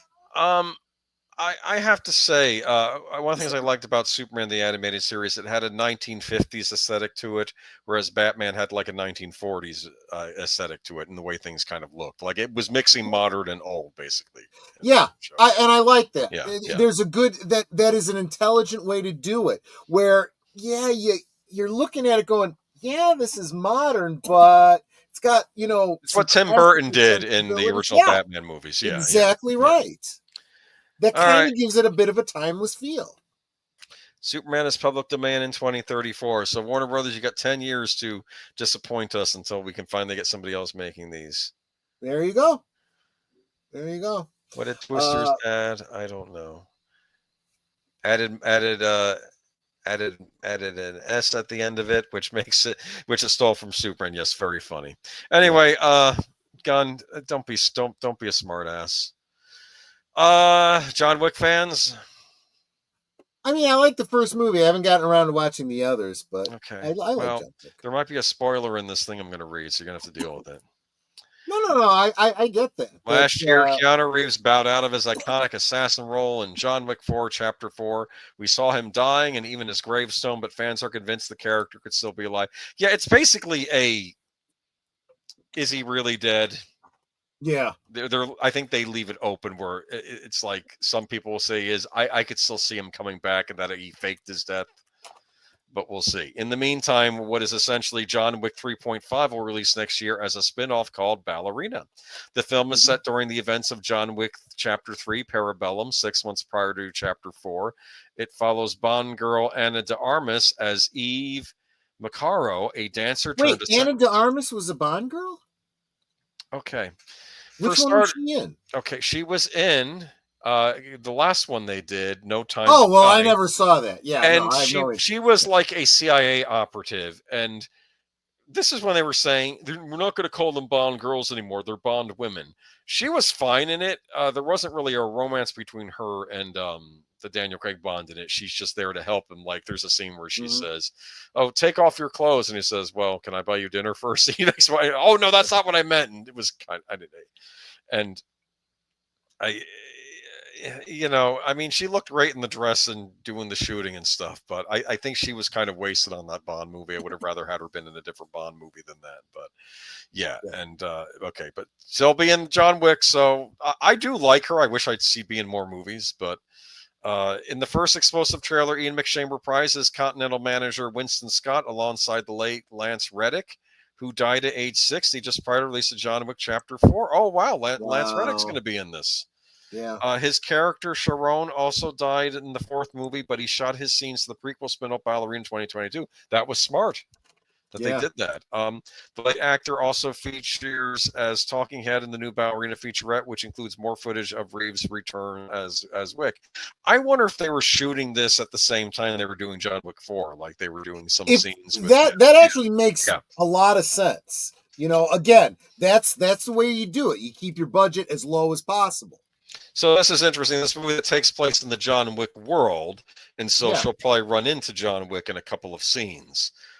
And it's set prior to his did he die or not die thing. So, well, I'm not buying it because it seems like he almost dies all the time anyway. But I do like the John Wick movies. Alongside Angelica Houston reprising the director from the third film, Norman Reedus joins the cast as a mysterious man called Daniel Pine. Oh, he's a good actor. Yeah, I'll see it. I like Darth Plato says Ballerina sounds like a ripoff of Black Widow, who was a ballerina. That may be, but this will probably be a much better film. Well, that was Red Sparrow too. If you watch the movie Red Sparrow, that was another one where she was a ballerina originally. I think the idea was she had an accident, so the spy agency recruited her because she couldn't do ballet anymore. But she still has the looks because ballerinas are very attractive. And the physical skill. Yes, and the physical skills. So she got a second career as a Oh, that's always interesting. I mean, it sounds like something I'd be interested in. So yeah, and I'm not seeing a problem here. Not a one. You could always watch it between John Wick 3 and 4 if you want to. Well, at the rate that I'm watching them, it'll probably work out perfectly. Yeah. Yeah, but a good movie series. Probably the best movie series of recent years, actually, that at least hasn't disappointed me yet. Was referring to the tune, not the movie. Oh, okay. Didn't know that. Okay. All right. But just keeping you appraised. I'll have to check out that trailer. I didn't get around to it. Oh. Our friend from Culture Casino was talking about this, remember?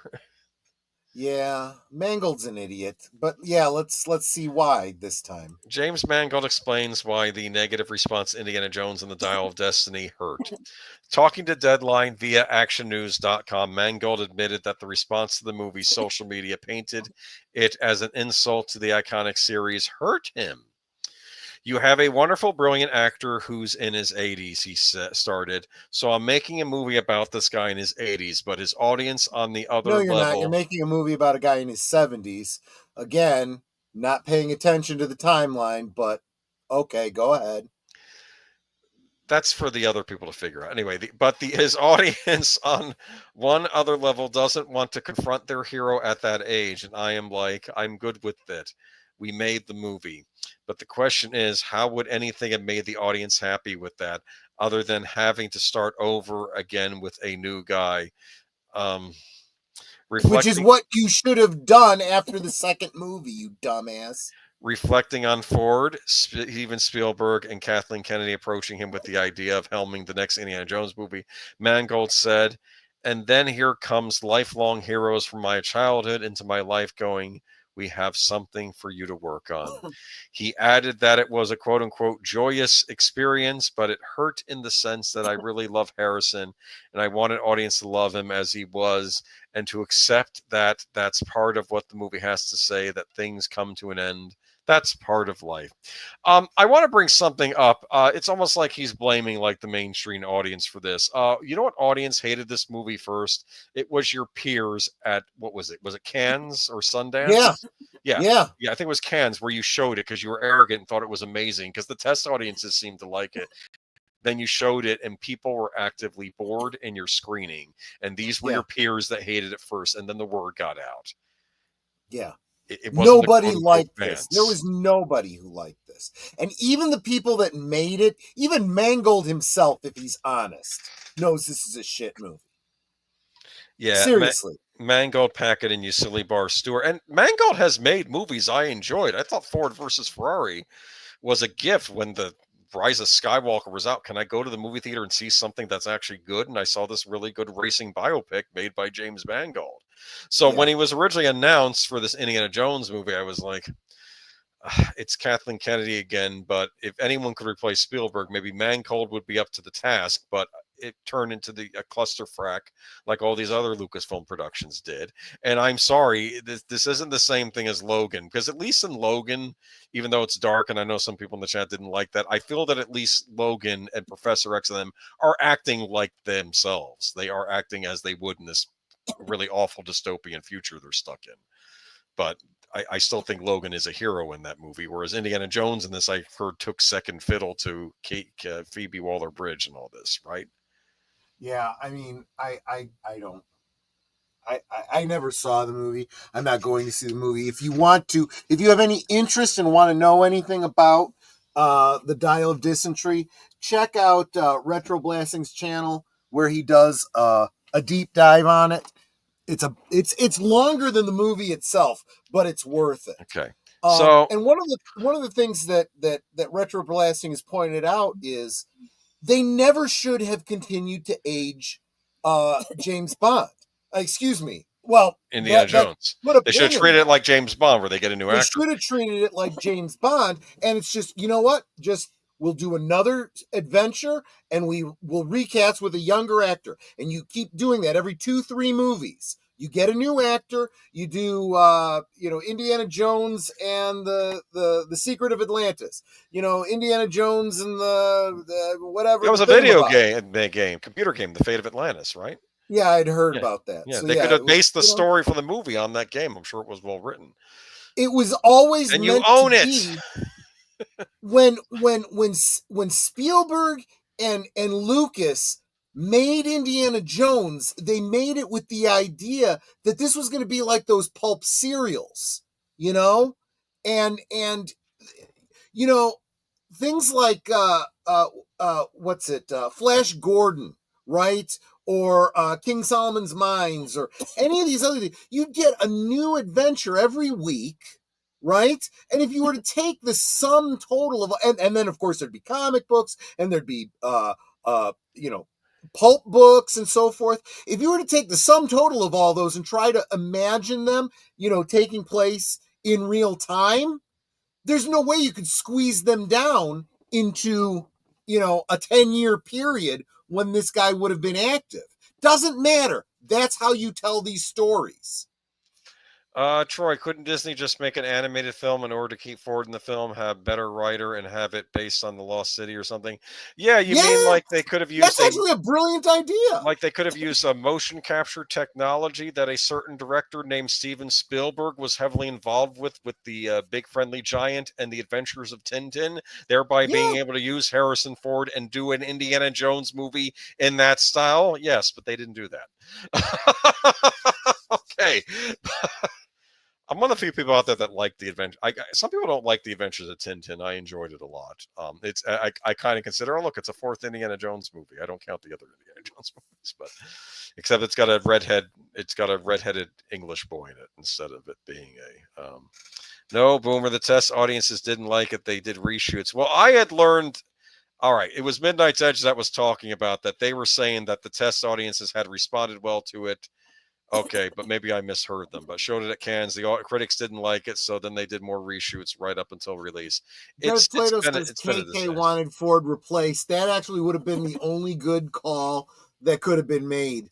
This is, but it's too little, too late. This is something that should have happened. Well, then who's running things over there? Who knows? Who knows? I mean, do we have too many cooks in the kitchen? I don't know.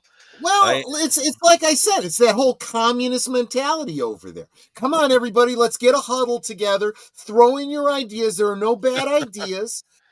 I am too old for Hero Wars YouTube. I hear you can play as the Teenage Mutant Ninja Turtles in Hero Wars now. I keep seeing ads for Hero Wars. I've never played it because it's this game where like you play as this fantasy warrior, and and like someone steals your sword, and then you have to fight goblins, but you have to do it based on numbers, and it actually looks fun. You play it with a mouse, but I'm thinking there are hidden costs here. This ain't free, and it's probably going to cost me more than the $60 game I got on the Switch. So no, I'm not going to touch this thing with a 10-foot pole. Yeah. But the videos are funny though, because it's always about. I have a suspicion it's made somewhere in Eastern Europe, because it has that feel to it. Because like all the women in it, like you see this attractive woman and like she laughs at you and steals your jewel or something, and it's I don't know. I mean, animation like the same animation quality as Disney's Atlantis. Oh, they're not going to do those anymore though. They're done with the 2D animation. I don't know if they're going to try one more time with that. Princess and the Frog, unfortunately, that was their big experiment to see if audiences go to see a 2D animated movie again, and instead it failed up against the Chipmunks sequel. So what can you do? Yeah. All right. Speaking of animated movies, like my segue there? Oh, yeah. Not really. Okay. Bad writing and corruption of your source material is never going to be a success. That's all I'm going to say. Chris Gore reviewed this on the Film Threat channel. It was interesting what he said. He said it's not good, but he still liked it better than the Netflix, the Amazon Rings of Power show, and he thought it was even still a little better than those Hobbit movies, which I have my own problems with the Hobbit movies, but it's still not good. He said that's what he said. Warner Brothers' upcoming The Lord of the Rings: War of Rohirrim. Rohirrim, yes. Okay, animated. I keep wanting to say Rory Rum, but all right. War of the Rohirrim animated film bombed in its release at various international box offices, only bringing in a total of $2 million. Now, keep in mind that this is, I guess, overseas in Europe and other countries and other continents, not the United States yet, not North America yet, at least. According to Variety's Rebecca Rubin, the film debuted at 3,410 theaters in 31 different countries, but was only able to garner just a total of $2 million. The highest performing locations were Spain with 347,000, Mexico with 239,000, and Thailand with 146,000. Yikes. So we don't know how it's going to do here in North America yet. I'm assuming that was England included in this. Maybe there'd be more of a draw over in Great Britain. But what do you think so far? What do you think's gone wrong here? I actually don't know who all's involved in this. I thought that what's his name that made the original movies? Peter Jackson. Peter Jackson had something to do with this, but it's really not sounding like it from the things I'm hearing about. No, there was like a lady producer involved, which people were screaming girl boss, and I don't know if that's true, but to be fair, for basing it on the original work, she she only mentioned by name briefly in the story from what I'd heard. I mean, this is going from the Silmarillion, or is Silmarillion. Okay. I actually don't know if that's true or not. Okay. I don't. I am not as big a Tolkien. Either am I. I mean, I would recommend people go and listen to Nerd Cookies or something like that. Someone who really knows. She'll be the expert. Yeah. I remember there was a quote from one of the producers of one of the writers on the Rings of Power show, and he said, "Well, it's okay if Warner Brothers is doing that. There's plenty of stories to be told with Tolkien." And I'm thinking, no, there's not. There's only two. It's The Hobbit and The Lord of the Rings. That's what popped in my head. It's the rest of it is summaries of stories. He never intended some of that stuff to be published, I think, or at least he wasn't finished with it yet. Right. And it was published posthumously after he died, which I'm sure is great, but I don't know how much meat there is left on these bones at this point to keep continuing with Lord of the Rings stories. I mean, am I wrong here? No, I agree. I mean, I know Christopher Tolkien worked on some stuff too. I don't know if his stuff could be turned into a movie, but it's, I don't know. I mean, it also seemed like there was another problem where like they had different animation teams working on different segments. So some of them look really good and others not so good. And I don't know. That's just sloppy.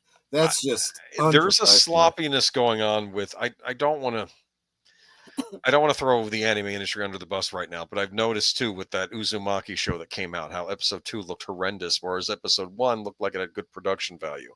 I don't know if it's a similar thing going on here or not. I know the director, he did work on an anime, the Ghost in the Shell standalone complex series, not the movies, the series, but I did enjoy those series back in the day. I thought they were great, but again, that's television. This is a theatrical feature, and I just don't know. But has anyone in the chat seen this movie yet? I am not watching that movie. Okay, well, I have your answer. Darkwood presents. I won't thought be Jackson's either. depiction was pretty poor. It has its moments. People are mixed. I know there are some Tolkien aficionados that hated Peter Jackson's movies. I enjoyed them. I of course say read the books over anything. Those are that's where the definitive experience will be in Tolkien's original writing. But named only 2 women were coming for the shots. I'm not sure what that's referring to, but what is Peter Jackson? He's good at translating Lord of the Rings. Oh, you're referring to this. She didn't even have the name in the original story, and Peter Jackson was producer name. Only 2 women were calling the shots. And like I said, that explains a lot. There's not necessarily anything wrong with women being involved. I mean, Punisher Warzone, gritty, disgusting action movie, directed by a woman. There are plenty of women there are plenty of women that are hardcore Tolkien fans. I'm just guessing that these 2 are not them. Something went wrong. I heard it was probably, my guess is this was a rushed production because Warner Brothers needs to keep the theatrical rights to Lord of the Rings. But again, what are you making here? Because you're just... Is it worth holding on to? Well, what are they planning to do? Are they going to redo the Lord of the Rings trilogy again in a few years? And how would they redo it again as an animated movie? It didn't go so hot here. I don't. Yeah. I mean, where do you go with Tolkien at this point? You did The Hobbit, you did The Lord of the Rings. And it seems like this, I don't know. This is a rights retention. Yeah, that's what I heard. But I'm just saying. And if it is, what are you retaining them for? What is your plan? Yeah. Oh, no. We know what their plan was. They're making a Gollum movie. But that's my point. You're going to keep making all this schlock that is not going to pan out. You're not going to make money on this. You're probably going to lose money on this. That's what's even worse, right? I mean, Netter bought me, I've talked about this before. She bought me the aftermarket Jabba sail barge, right? Big toy. And for the longest time, we were keeping the box. And Netter's like, do we need to keep this box? I'm finding that there's collectors out there that would actually pay for the empty box. And I'm like, I think that's insane. If that's true, go ahead. Yeah. Sell the empty box. I don't need the empty box. And did someone buy it? Actually, I don't know that she's put it up yet. Okay. But sometimes people, when they're trying to complete things... interested, let me know. See, there you go. I mean, before I list it, because it's like, I'll give somebody else first crack. Yeah, that's true. You never know. It's a big world out there, and someone might just be looking for the box because they have everything else. Sure. But the reason I put that up is because, or if you are real big, you wanted to keep the box, and yours got destroyed in a flood or something like that, this is a way to get a new pristine box. But bringing this back to what I was talking about here is they've already done everything there is to do with Lord of the Rings, The Hobbit. They've strip mined it already. If they're trying to retain the rights, they're trying to retain an empty box. And what's worse is when they continue to try to do stuff with it, they lose money on the deal. So it's not just keeping an empty box that's taking up space in your basement. It's paying rental space to keep that damn box. Yes. Now I'm getting a head scramble thinking about the stuff doing rental spaces. Yeah. My huge DVD library, which is a lot of it's in storage at the moment. Anyway, my Blu-rays are here with me though. Christopher abandoned the project. Okay. All right. I don't know. I'm just sad there is no good. Let's be honest. I think Lord of the Rings at this point, this is something that should be in the public domain. Yeah. At this point, just put it in the public domain. I don't think It's English literature. It should be treated as such. Just put it in the public domain. Speaking of stuff though that is not in the public domain, we have Warhammer. I picked. Yep. I don't know who had. I don't know if this is from Henry Cavill's actual collection. I was trying to find a picture of him painting a Warhammer figure. Oh, okay, yeah, because I've he's heard, he's a fan. Yeah. So big news. We'll see if it's good news. Amazon Prime Video and Games Workshop have come to terms, and a Warhammer 40K TV show is now officially moving forward with Henry Cavill attached as star and executive producer. Henry Cavill posted to Instagram to confirm the rumors. To celebrate some Warhammer news, I decided to make pilgrimage to the very first place I brought Warhammer models over 30 years ago, the little shop on my home island of Jersey. That's regular Jersey, not New Jersey. Okay. Yes, exactly. The original Jersey. I'm sure there's a New Jersey is named. I'm sure there's a Warhammer shop in New Jersey too, but I'm just saying Warhammer shops are big in the UK. He continued, my incredible team and I, alongside the brilliant minds at Games Workshop, have been working away in concept rooms, breaking down approaches to the enormity and magnificence of the Warhammer world. Together, we've been sifting through the plethora of incredible characters and poring over old tomes and texts. Our combined efforts have led us to a fantastic place to start our universe, which has been agreed upon by those on high at both Amazon and Games Workshop. That starting place shall for now remain a secret. Watch this space, though. More to come in time. Okay, keep your fingers crossed. Amazon does good stuff. They do bad stuff. Let's hope this is some of the good stuff they're working on, right? Yeah, exactly. I mean, you did like the Fallout show. I did. I like that actress. I was watching her being interviewed. They were like, she has no filter. And she said, what do you think about man spreading? And she says on the subway, oh, it's bad behavior. Of course, I do that sometimes. And she's like stretching out her legs. And I thought that was funny. And I'm like, I mean, that's just taking the piss, right? Well, it's I liked it because I find the women running around the subway spraying men because you don't want to coin a phrase, pinch a nut. Right. But I thought how she handled it was funny. Like, she's not condoning it, but she was making a joke out of it too. I appreciate she was actually pointing out that it's not just the men doing it too. Yeah, she was fine. She's all right in my book. Yeah. But oh, look at this. Jessica for the God Emperor of Mankind. Ra. Yep. As long as they don't call it a goddess emperor, then what's interesting is in the Amazon I have seen some, and I don't know enough about Warhammer to have a commentary on this, but I have heard people make correlations between Warhammer and Dune. The overall galactic. Right. What do you call it? Politics. Well, they're both worlds I wouldn't want to live in. So there you go.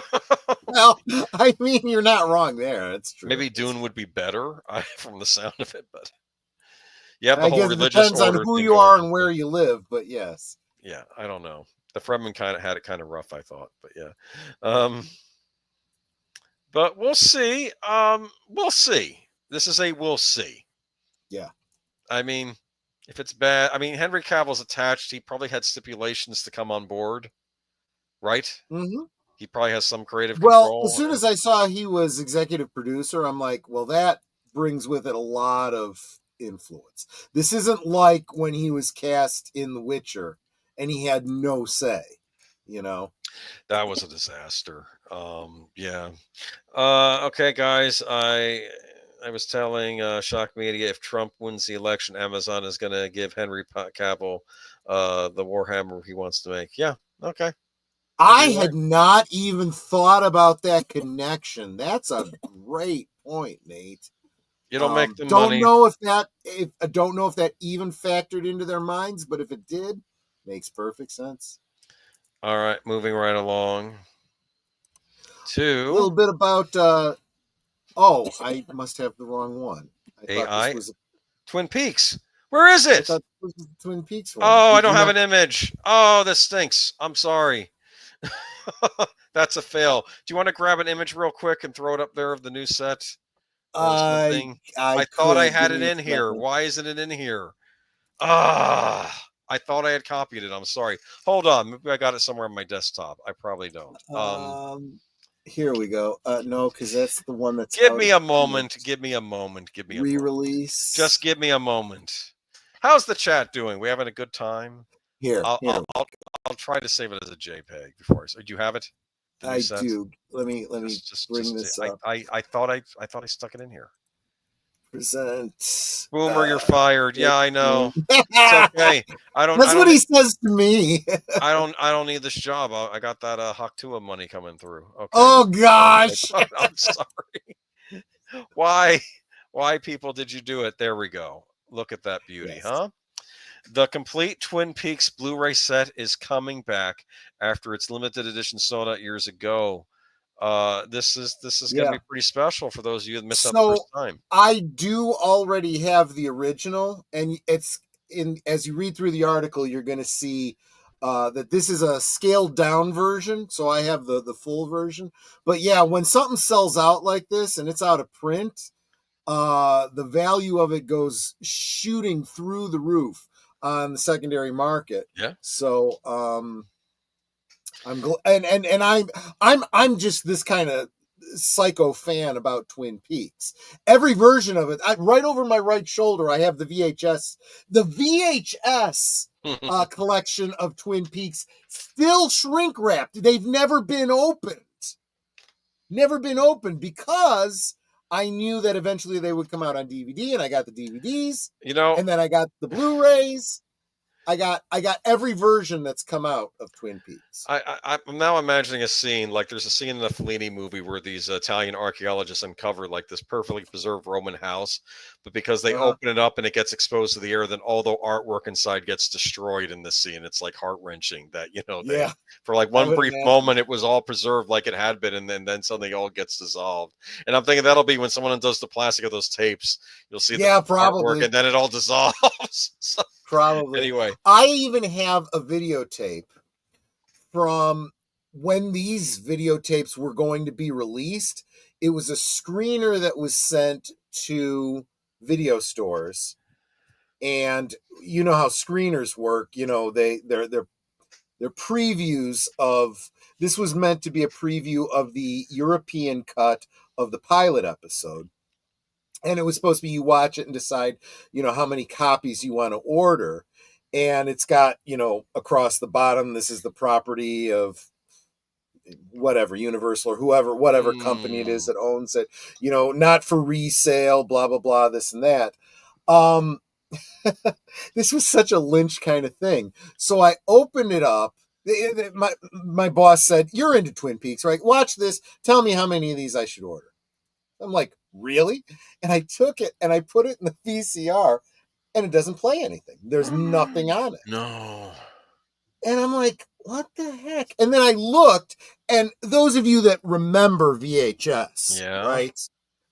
You could tell, how much tape there was inside. You could see how much on one side and the other. Yeah. And there was clearly not enough tape in there for a full, 2-hour film. No. And I'm looking at this, and then only then did I read the label that was on the front. Yeah. And it said, "Surely you didn't think we were going to send you a copy of the most popular pilot episode of all time," or something like that. This is going to release on such and such date, and blah, blah, blah, whatever. It was a troll. It was Funny. a gotcha. And so my boss is like, "That's ridiculous. You can keep it if you want." I still have it to this day. It's a little piece of Twin Peaks history. Twin Peaks memorabilia. There's nothing on it. And I could totally replace it with, the European cut of the movie, right. Of the pilot. But I'm like, no, the fact that there's nothing on this makes this hysterical and so much fun. It's very funny. Anyway, but talking about this is, well, I don't know how much of this is driven by Lynch and how much of this is driven by Showtime. Probably more Showtime than anything.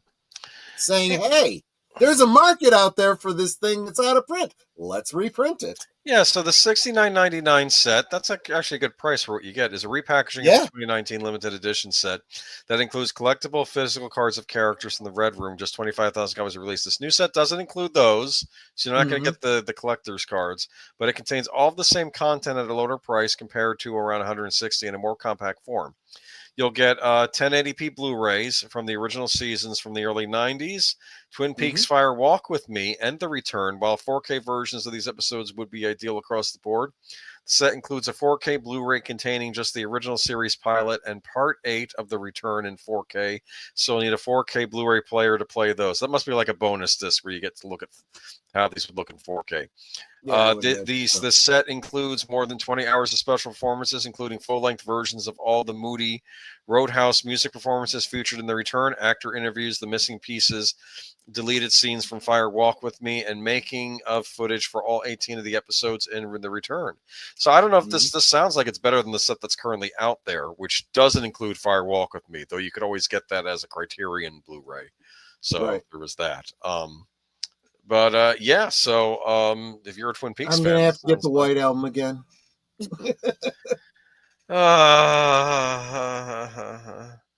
Anyway, so, and you can also catch us. I don't know if we'll be on this week or not, but for Sparkwood and 21 on Tuesdays with Deleted Scenes. And Deleted Scene says, I would like to think we are responsible for this. You might be. I don't know if we could take full responsibility for Deleted Scenes, but we definitely can take at least partial responsibility. I think Cameron over at Obnoxious and Anonymous is at least partly responsible too.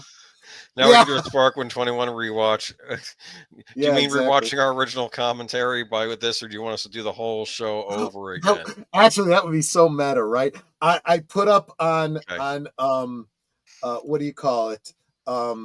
On Cosme, I put up the episode, and on YouTube, I put up the stream of our previous stream, and you can hear our commentary, and we can comment on our own commentary while you're watching the episode. That would be such a David Lynch thing to do. Okay. This was a different thing. That's right. I have to go back to the original. Oh, yeah. Let's take that out. Oh, my goodness. Okay, there we are. Those are those lovely Warhammer figurines. But next up is the AI story. They took your job. The machines are taking your jobs. And you'll like it. Do you have that link? Do you want me to post I do. I'm just moving between one and the other. Yeah, there you go. Man. This one was also sent to us by regular contributor Mark Malnikoff.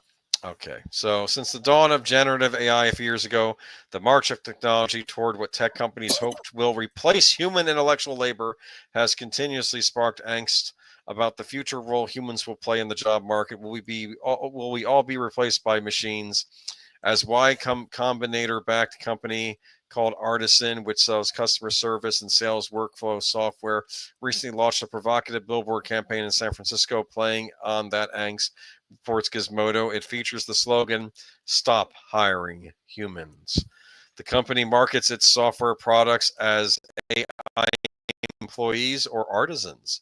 The company's billboards feature messages that might inspire nightmares among workers, like artisans won't complain about work-life balance, and the era of AI employees are here, and they're on display in the same human workforce the ads suggest replacing. The reaction to the ads online has been largely negative. Last week, a Blue Sky user, Blue Sky, you going to go there? User named Space Prez posted one of the billboards on the social media site simply with the comment, "Ah!" Yeah. This is the socialist, utopia that they're trying to usher in. So what are they complaining about? So what does Artisan actually do? Its main product is an AI sales agent called Ava that supposedly automates the work of finding and messaging potential customers. The company claims it works with no human input and costs 96% less than hiring a human for the same role. Although, given the current state of AI technology, it's prudent to be skeptical of these claims. Artisan also has plans to expand its AI tools beyond sales into areas like marketing, recruitment, finance, and design. Its sales agent appears to be its only existing product so far, but she'll flirt with you. and then steal the money you had, Wow. and then steal the money she was supposed to put in the bank for you and run to a Bates Motel. And I'm sorry, no, Yeah, I'm exactly. I'm just kidding. You're kind of making the argument for the AI against the human, but there you go. I don't know. I made a joke how, like in Japan, they had those gate box, which were these cute anime girls that they were almost selling as maybe potential, like little girlfriends you could have. And like the guy says, Yeah. "Did you remember your umbrella when it was raining out today?" That sort of thing. And then they were Yeah. doing an American I think Europe had a version of it, and it had like this. I don't want to say a Karen looking woman, but like she was in like in a not flattering outfit. And then like a guy that was like a dude bro. And I was thinking, Yeah. if you should get instead of getting the cute anime, get the dude bro. And he says, why aren't you in the gym, bro? Yeah, Why aren't you right. riding? I could probably use that. That's probably true. Just yelling at you instead Dude, of you're getting a little doughy. Maybe you need to work out a bit, huh? Why don't you put the game down, man? It's like I'm just thinking it would just be and the woman could be an insufferable nag wanting to ask to see her boss or manager or something. Right, exactly. I know. Okay, so here we go. We're moving on to Trump next, right? The Trump movie that nobody watched. No, yes, exactly. Are you? Exactly do you want to right. spend more time in the AI article? I mean, are you excited? No, I think that pretty much machine overlords. I should have picked a Terminator picture for that, but oh well. Oh yeah, maybe. Okay, I still don't understand. Director Sebastian Stan controversial 12 million biopic movie bluntly responds to box office failure despite 83% Rotten Tomatoes score. Well, this makes you look at this and go, "Oh, bless your heart. How can you even function in life if you're really this stupid? Do you understand that Trump just won an election with the popular vote? So that tells you that the majority of this country don't like the message you're putting out, right? That's why they didn't go see your movie. And the critics are not the people going to see the movie. The critics are going to support your message because they like your message, but that's not going to translate into box office sales. And if you don't understand that, you shouldn't even be in this industry. Remember one of the producers was filing a lawsuit because it was being sold to him as a positive Trump movie, and then the guy pulled the rug out from under him, including some scenes that made a lot of people watching it very uncomfortable with him doing things that he didn't do, but obviously that are demonstrably false. Yes. That his accuser has admitted were false. Yeah, the director of Sebastian Stan's controversial 2024 biopic. I should say had because it was she is past tense. So right. The director Sebastian Stan's controversial 2024 biopic addresses the movie not performing well at the box office. The Apprentice, starring Sebastian Stan, received an 83% critical score and 84% audience score on Rotten Tomatoes, despite the positive critical and audience reception and the timely release of only a month before the 2024 United States presidential election. The Donald Trump biopic only made $12 million at the worldwide box office. In addition to Stan playing Trump, The Apprentice's cast includes Succession's Jeremy Strong in the role of Roy Cohn, Maria Bakalova as Ivana Trump, and Martin Donovan as Fred Trump. While speaking with the playlist, The Apprentice director Ali Abbasi candidly explained that he does not understand why the movie did not perform well, particularly in the United States. Beyond the box office numbers, he addresses bafflement at the movie being deemed controversial. Well, there is one particular scene. That's why, director. He touches on how the movie's subject matter is already far more controversial than the movie he directed. Check out Abbas's comments below. I am disappointed and shocked about the reception in the U.S. of The Apprentice. What I'm really shocked is that the movie is being considered controversial. I've said this many times. I still don't understand. I mean, you're dealing with someone who is like he's the encyclopedia entry of world controversial, Donald Trump. I don't know what's controversial about the movie. The Apprentice's positive reviews were not enough to help the movie due to the polarizing opinions surrounding Trump. Those who support Trump were likely uninterested in seeing a movie that does not present him in a flattering light. Meanwhile, those who do not support Trump were likely unenthused to see more of him and his life story, especially only a month away from the presidential election when he was already being featured. It was a movie made for no one. Congratulations, and one of your investors is currently suing you because you sold. And the other thing that everybody needs to understand, I say this over and over and over, not that I am anyone that they're listening to, But if you are going to tell a historical story Stay with the about facts. real people, you better get it right. This isn't, Star Trek. It's fiction. I can do whatever I want. I can make it up as I go. No, these are events that happened. Tell them the way they happened. And when you've been accused of something and the person that accused you of it said, yeah, I was lying because I was trying to get money out of him, and actually admitted that in life, you don't ignore that in your biopic because you think it'll make it more interesting. Yeah. And that's just it's hurt Sebastian Stan's career. I think he is going to be hurt by this, especially if Thunderbolts does poorly. I think he's in trouble. Yeah. Apparently he's saying some people in Hollywood are kind of not wanting to deal with him right now because of this. I think it hurt. And I think this hurt honestly, his career. again, I'm going to say this is part of your job, is to know what roles to take and what ones not. This was a mistake. And this is just like I said about this moron who doesn't understand. Well, this is something that everyone should have understand. Anyone with half a brain cell would have known going into this project. I would have stayed the hell away from this project. Yeah. But well, you made your bed, you're going to have to sleep in it. So yeah.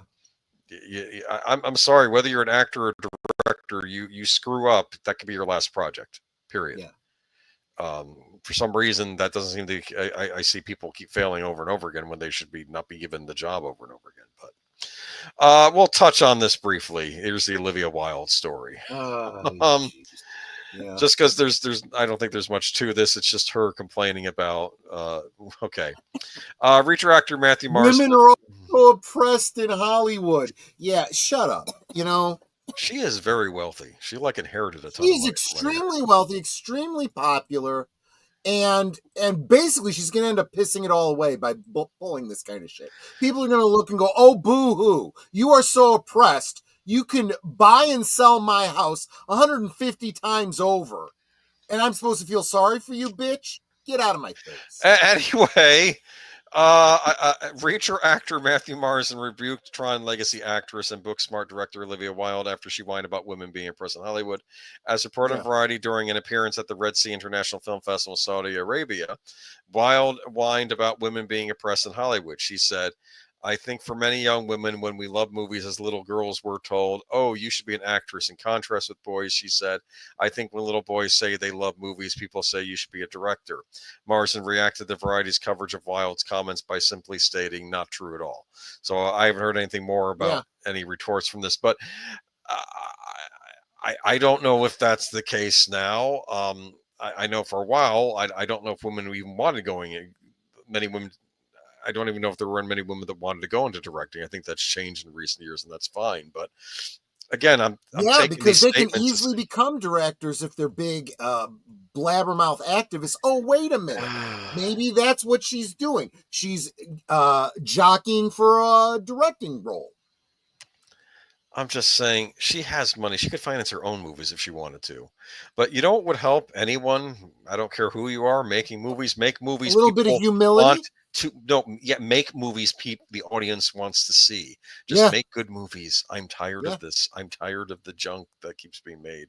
I heard about the one she made with Florence Pugh. Did you remember that one where I guess the villain was based on Jordan Peterson, which obviously she doesn't watch Jordan Peterson because he didn't act like Jordan Peterson. But anyway, I don't know.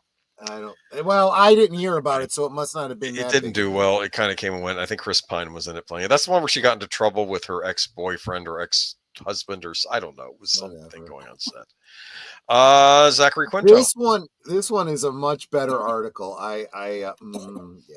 Now, there are going to be portions of this article I will not read on air, but you can read it in the article. Basically, he had an opinion after he was making a point about a friend that died, and he was in perfect health, but he had a medical procedure done, which I won't name what that medical that he was procedure pressured is. into taking. Yeah. And I won't say what that procedure was. And I'm not, and even to be fair, even Zachary Levi was saying, well, I don't know if that's what did it either, but he just thought it was odd. He brought that up. Yeah. And maybe we could look into this. That's all he said. Anyway, so there was a reaction by another actor on a podcast. And I'm going to read that portion here. Mm-hmm.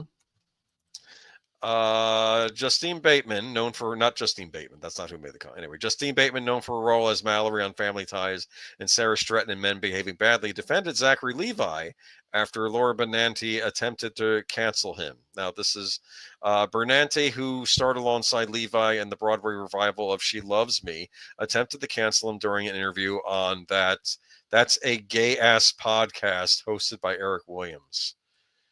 Did we just get monetized for me? Well, I was just going to say, probably not a smart move to go on that, podcast in the first place, but be that as it may. Should I be offended by that title? Should people in the gay community be offended by that title? I don't know. Anyway, Williams asked, thinking of tainted memories because Zachary Levi's become such a monster, does it change your memories looking back? She replied, yeah, I never liked him. Everyone was like, he's so great. And I was like, no, he's not. He's sucking up all the effing energy in this room. He wants to mansplain everybody's part to them. He really sucked. Sounds like he was acting like a professional from what she's saying here. He really sucked everybody in with his dance party energy. Like, we're doing a dance party at half hour. I was like, good luck, have fun. Wow, she sounds like a wet blanket. I'm sorry. Yeah. But for him to use Gavin's memory, this was his friend that died under mysterious, a person he was not friends with. How do you know? That's what I would say, to use his memory for his political agenda. And I don't know, it's not a political agenda. This wasn't supposed to. And to watch him try to make himself cry until he had a single tear. That's like if you have a friend that dies because a drunk driver runs him off the road, and you come out saying people should not be allowed to drink and drive. That's a bad thing. People die. Yeah. Calling that a political statement is the dumbest thing I've ever heard of. Yeah, and she was like, I was like, F you forever. Like, she was saying that his tears weren't genuine. It looked like his tears were genuine. I was looking at a picture of him doing that. So what do I know, right? And everybody's when you're just saying he's a really good actor. Well, look at that too. And everybody's like, it's career suicide. It's not career suicide because Christian faith-based TV and film is huge. He's going to be a huge effing star in that realm. He's going to make more money than he ever has. It makes me nauseous. And also a little bit like, I told you, mother effers. Wow, this is a gentle lady, isn't she? I am going to say something in defense of a lot of the like Pureflix and Christian movies coming out. They are a lot better done than what you got better back in the day. They are getting they tend better, to have name actors, production values. They're some of them are pretty good movies. I think I watched the one about the kid that was saved from drowning. And that was one of those. Bateman reacted to Benanti's comments on X. She wrote, I've heard of Zachary Levi, however, I've never heard of Laura Benanti. She then declared the era of attacking past co-stars as a means to impress the judges at the Victim Olympics is over. It does not result in more work. In fact, it simply telegraphs one's capacity to torpedo projects, past, present, and future. And I don't know one film series or play producer who wants that anywhere near their projects. Does Zachary Levi strike you as a monster in any way, shape, or form? No, he strikes me as a nice guy. He was on Chuck. He was in the Shazam movies. I don't. Here's the thing. They want everyone in Hollywood to toe the line, and he doesn't. And a lot of actors are coming out and not doing it. And we have to give those actors some respect for at least speaking their minds. I mean, this is another. I don't want him to get canceled like Gina Carano did, but like I said, if he wants to star in faith-based movies, that's fine too. I mean, Hollywood is not the only game in town. And like I said, of course, Hollywood puts out those movies anyway, though, because they know there's a market for them. So I don't know what she's talking about. Justine is massively based and demonetized. Demonetized? Who's demonetized? Don't say that, man. I got a warning. I specifically didn't mention a certain thing that you can read in the article what he said. And he wasn't even saying that was necessarily the cause, but he just thought it was odd that he was perfectly fine, did this one thing, and then he dies for no reason. Yes, that's all he was saying. He was questioning something. You can question in this country. I will say this: Justine Bateman, in just the past week or so, started following her on X, and she is sharp. Yeah, it used to be that the only thing that I knew her from was her role on Family She's Ties. been in other things, but yeah, that was her big one. In Yeah. Family Ties, she played a ditzy girl. Mhm. She is not a ditzy girl. She is sharp as an MF and tack. She is so sharp. And, you know, she was, you want to really hear what she has to say, check out Chris Gore did an interview with her last week. It was just absolutely brilliant. I've become a huge fan of hers. She she served on the national board of directors for the Screen Actors Guild until 2009. She was just was it last year or the year before when they were doing the protests about AI in Hollywood and whatnot. She came out and said, "Yeah, this is something everyone needs to get really concerned about." And even very recently, she said it's not like she's trying to stop it from happening because it can't be stopped. The genie's out of the bottle. We've got to see this for what it is. It's a transformational period in our industry, and we've got to find a way to work with it, Lead or it will destroy instead it. of letting it lead you, basically. Yes, exactly. What a lot of people have said about AI: use it as a tool, not as a replacement. Right. Because if you do that, it literally will destroy the industry. And look, I don't really know her politics or anything like that. She doesn't talk a lot about her politics, but she seems like she might be a centrist. I have no doubts that she and I would probably disagree about a lot of things, politically speaking, but she is so respectful of people that she doesn't agree with.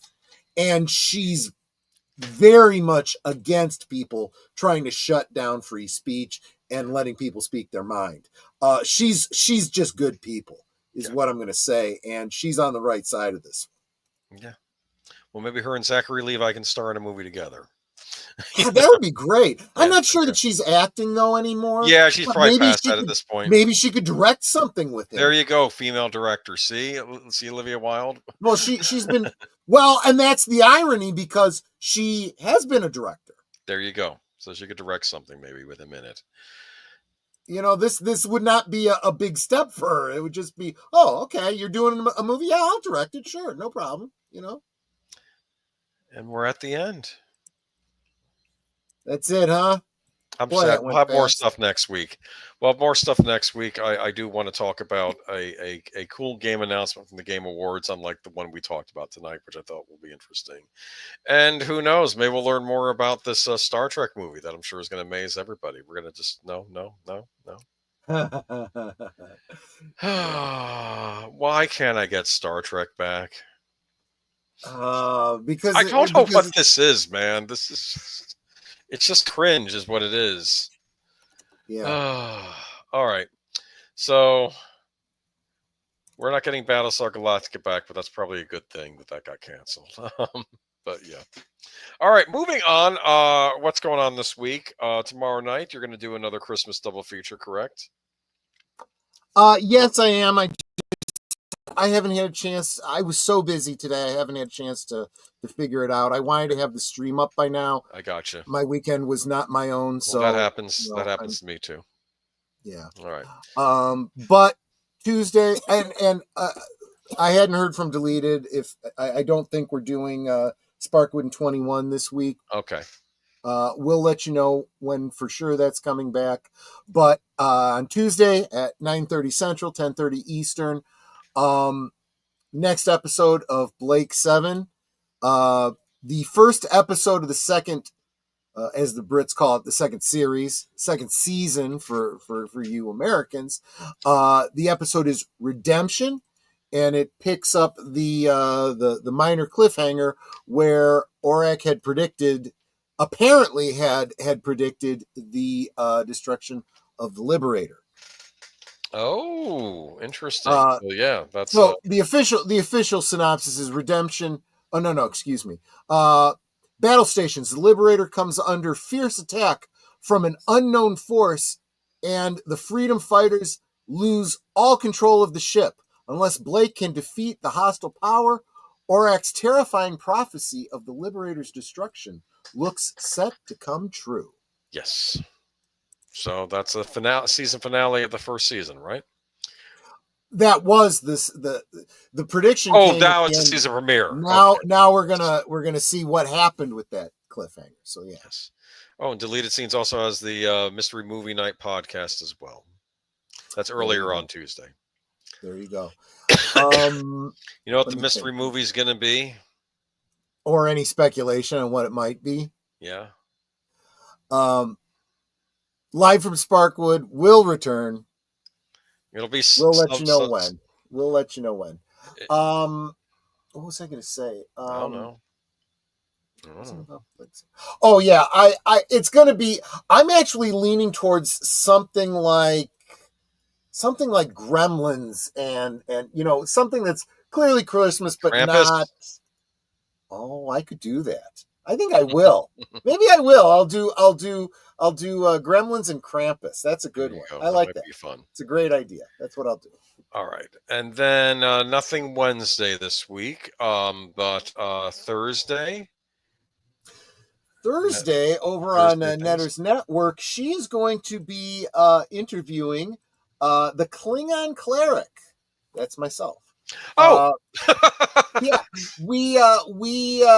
She pointed out to me that for all the times that we've done streams and she's talked to other people about their streams, they never really talked about the channel that I kind of really, the first YouTube channel that I started that I really haven't done anything with in a long time. Maybe we can talk a little bit about that. Maybe I could be convinced to go back to it and start doing something. You know what you could do? You could always edit that portion from Friday's stream and put it on. You talked about the Klingon thing and put it on, unless it's already on there. But you can always clip that talk about the long. It does need to be updated. In fact, some of the videos that I've already done do need to be updated. And there's a lot of ideas that I have. I'll tell you all about that on Thursday. Check out Netter's Network at 9 Central, 10 Eastern. Gotcha. Cool. Mark says that Carton guy, I know him. Best Klingon chef in the quadrant. Thank you, my friend. Thank you very much. Makes some lovely gok, right? Yes. Yep. And Fletcher Williams, I suck at games, says smashing likes and taking names. Thank you so much.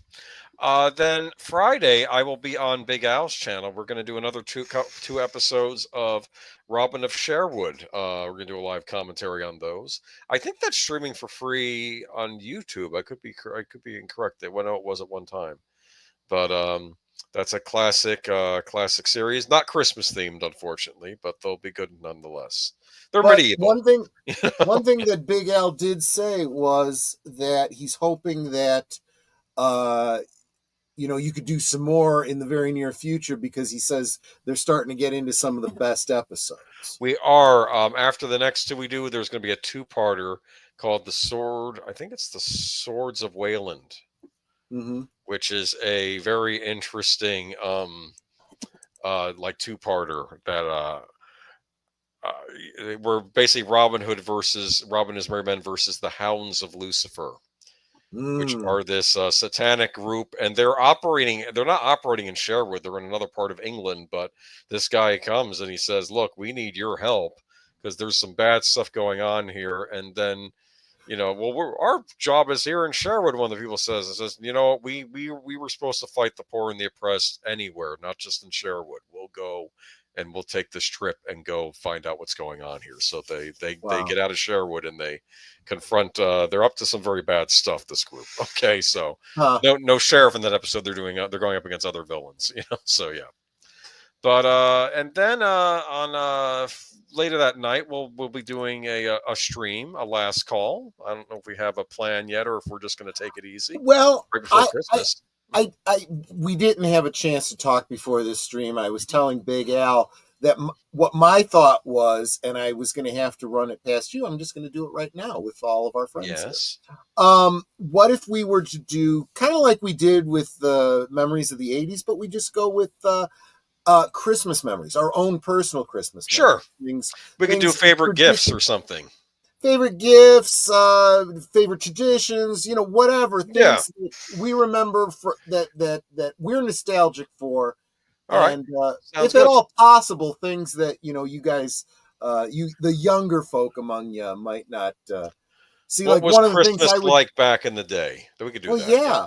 One gift I used to, well, you'd leave out cookies and milk for Santa, but I always wanted to leave out McDonald's gift certificates. Gift certificates. They weren't gift cards back then. They were like a little checkbook of gift cards that you would get. They were like $5 each, and each one of the ones inside was like for $1, and you sign it and get you'd either get you could get free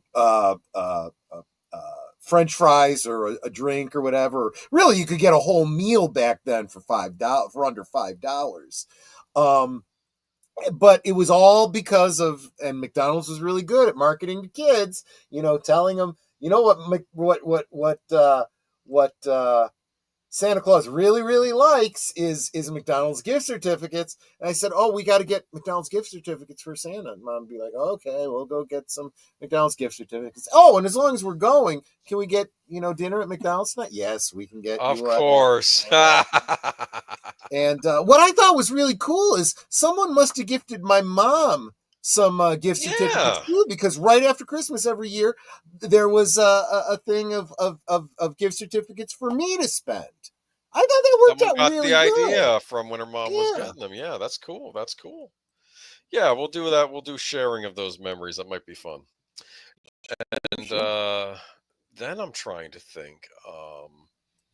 That'll bring us to Saturday. What's going on Saturday? Saturday is Netter is that retro cinema this Saturday? And what is the film?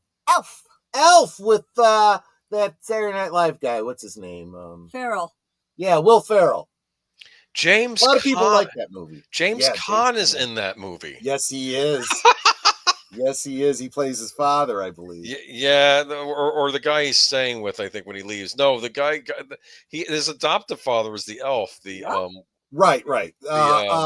What's his name? Newhart. Bob Newhart. Bob Newhart. Yeah.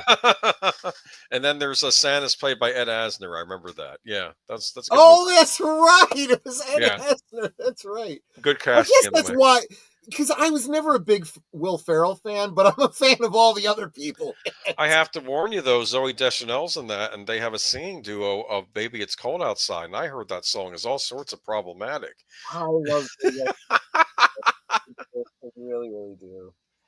And then that brings us back to Sunday, where you'll have unscripted but deleted scenes. I think also Western cinema with him and Outlaw Bill, and then we'll get into Geeky Geezers again next week. There'll be some interesting stories. The last Geeky Geezers before Christmas.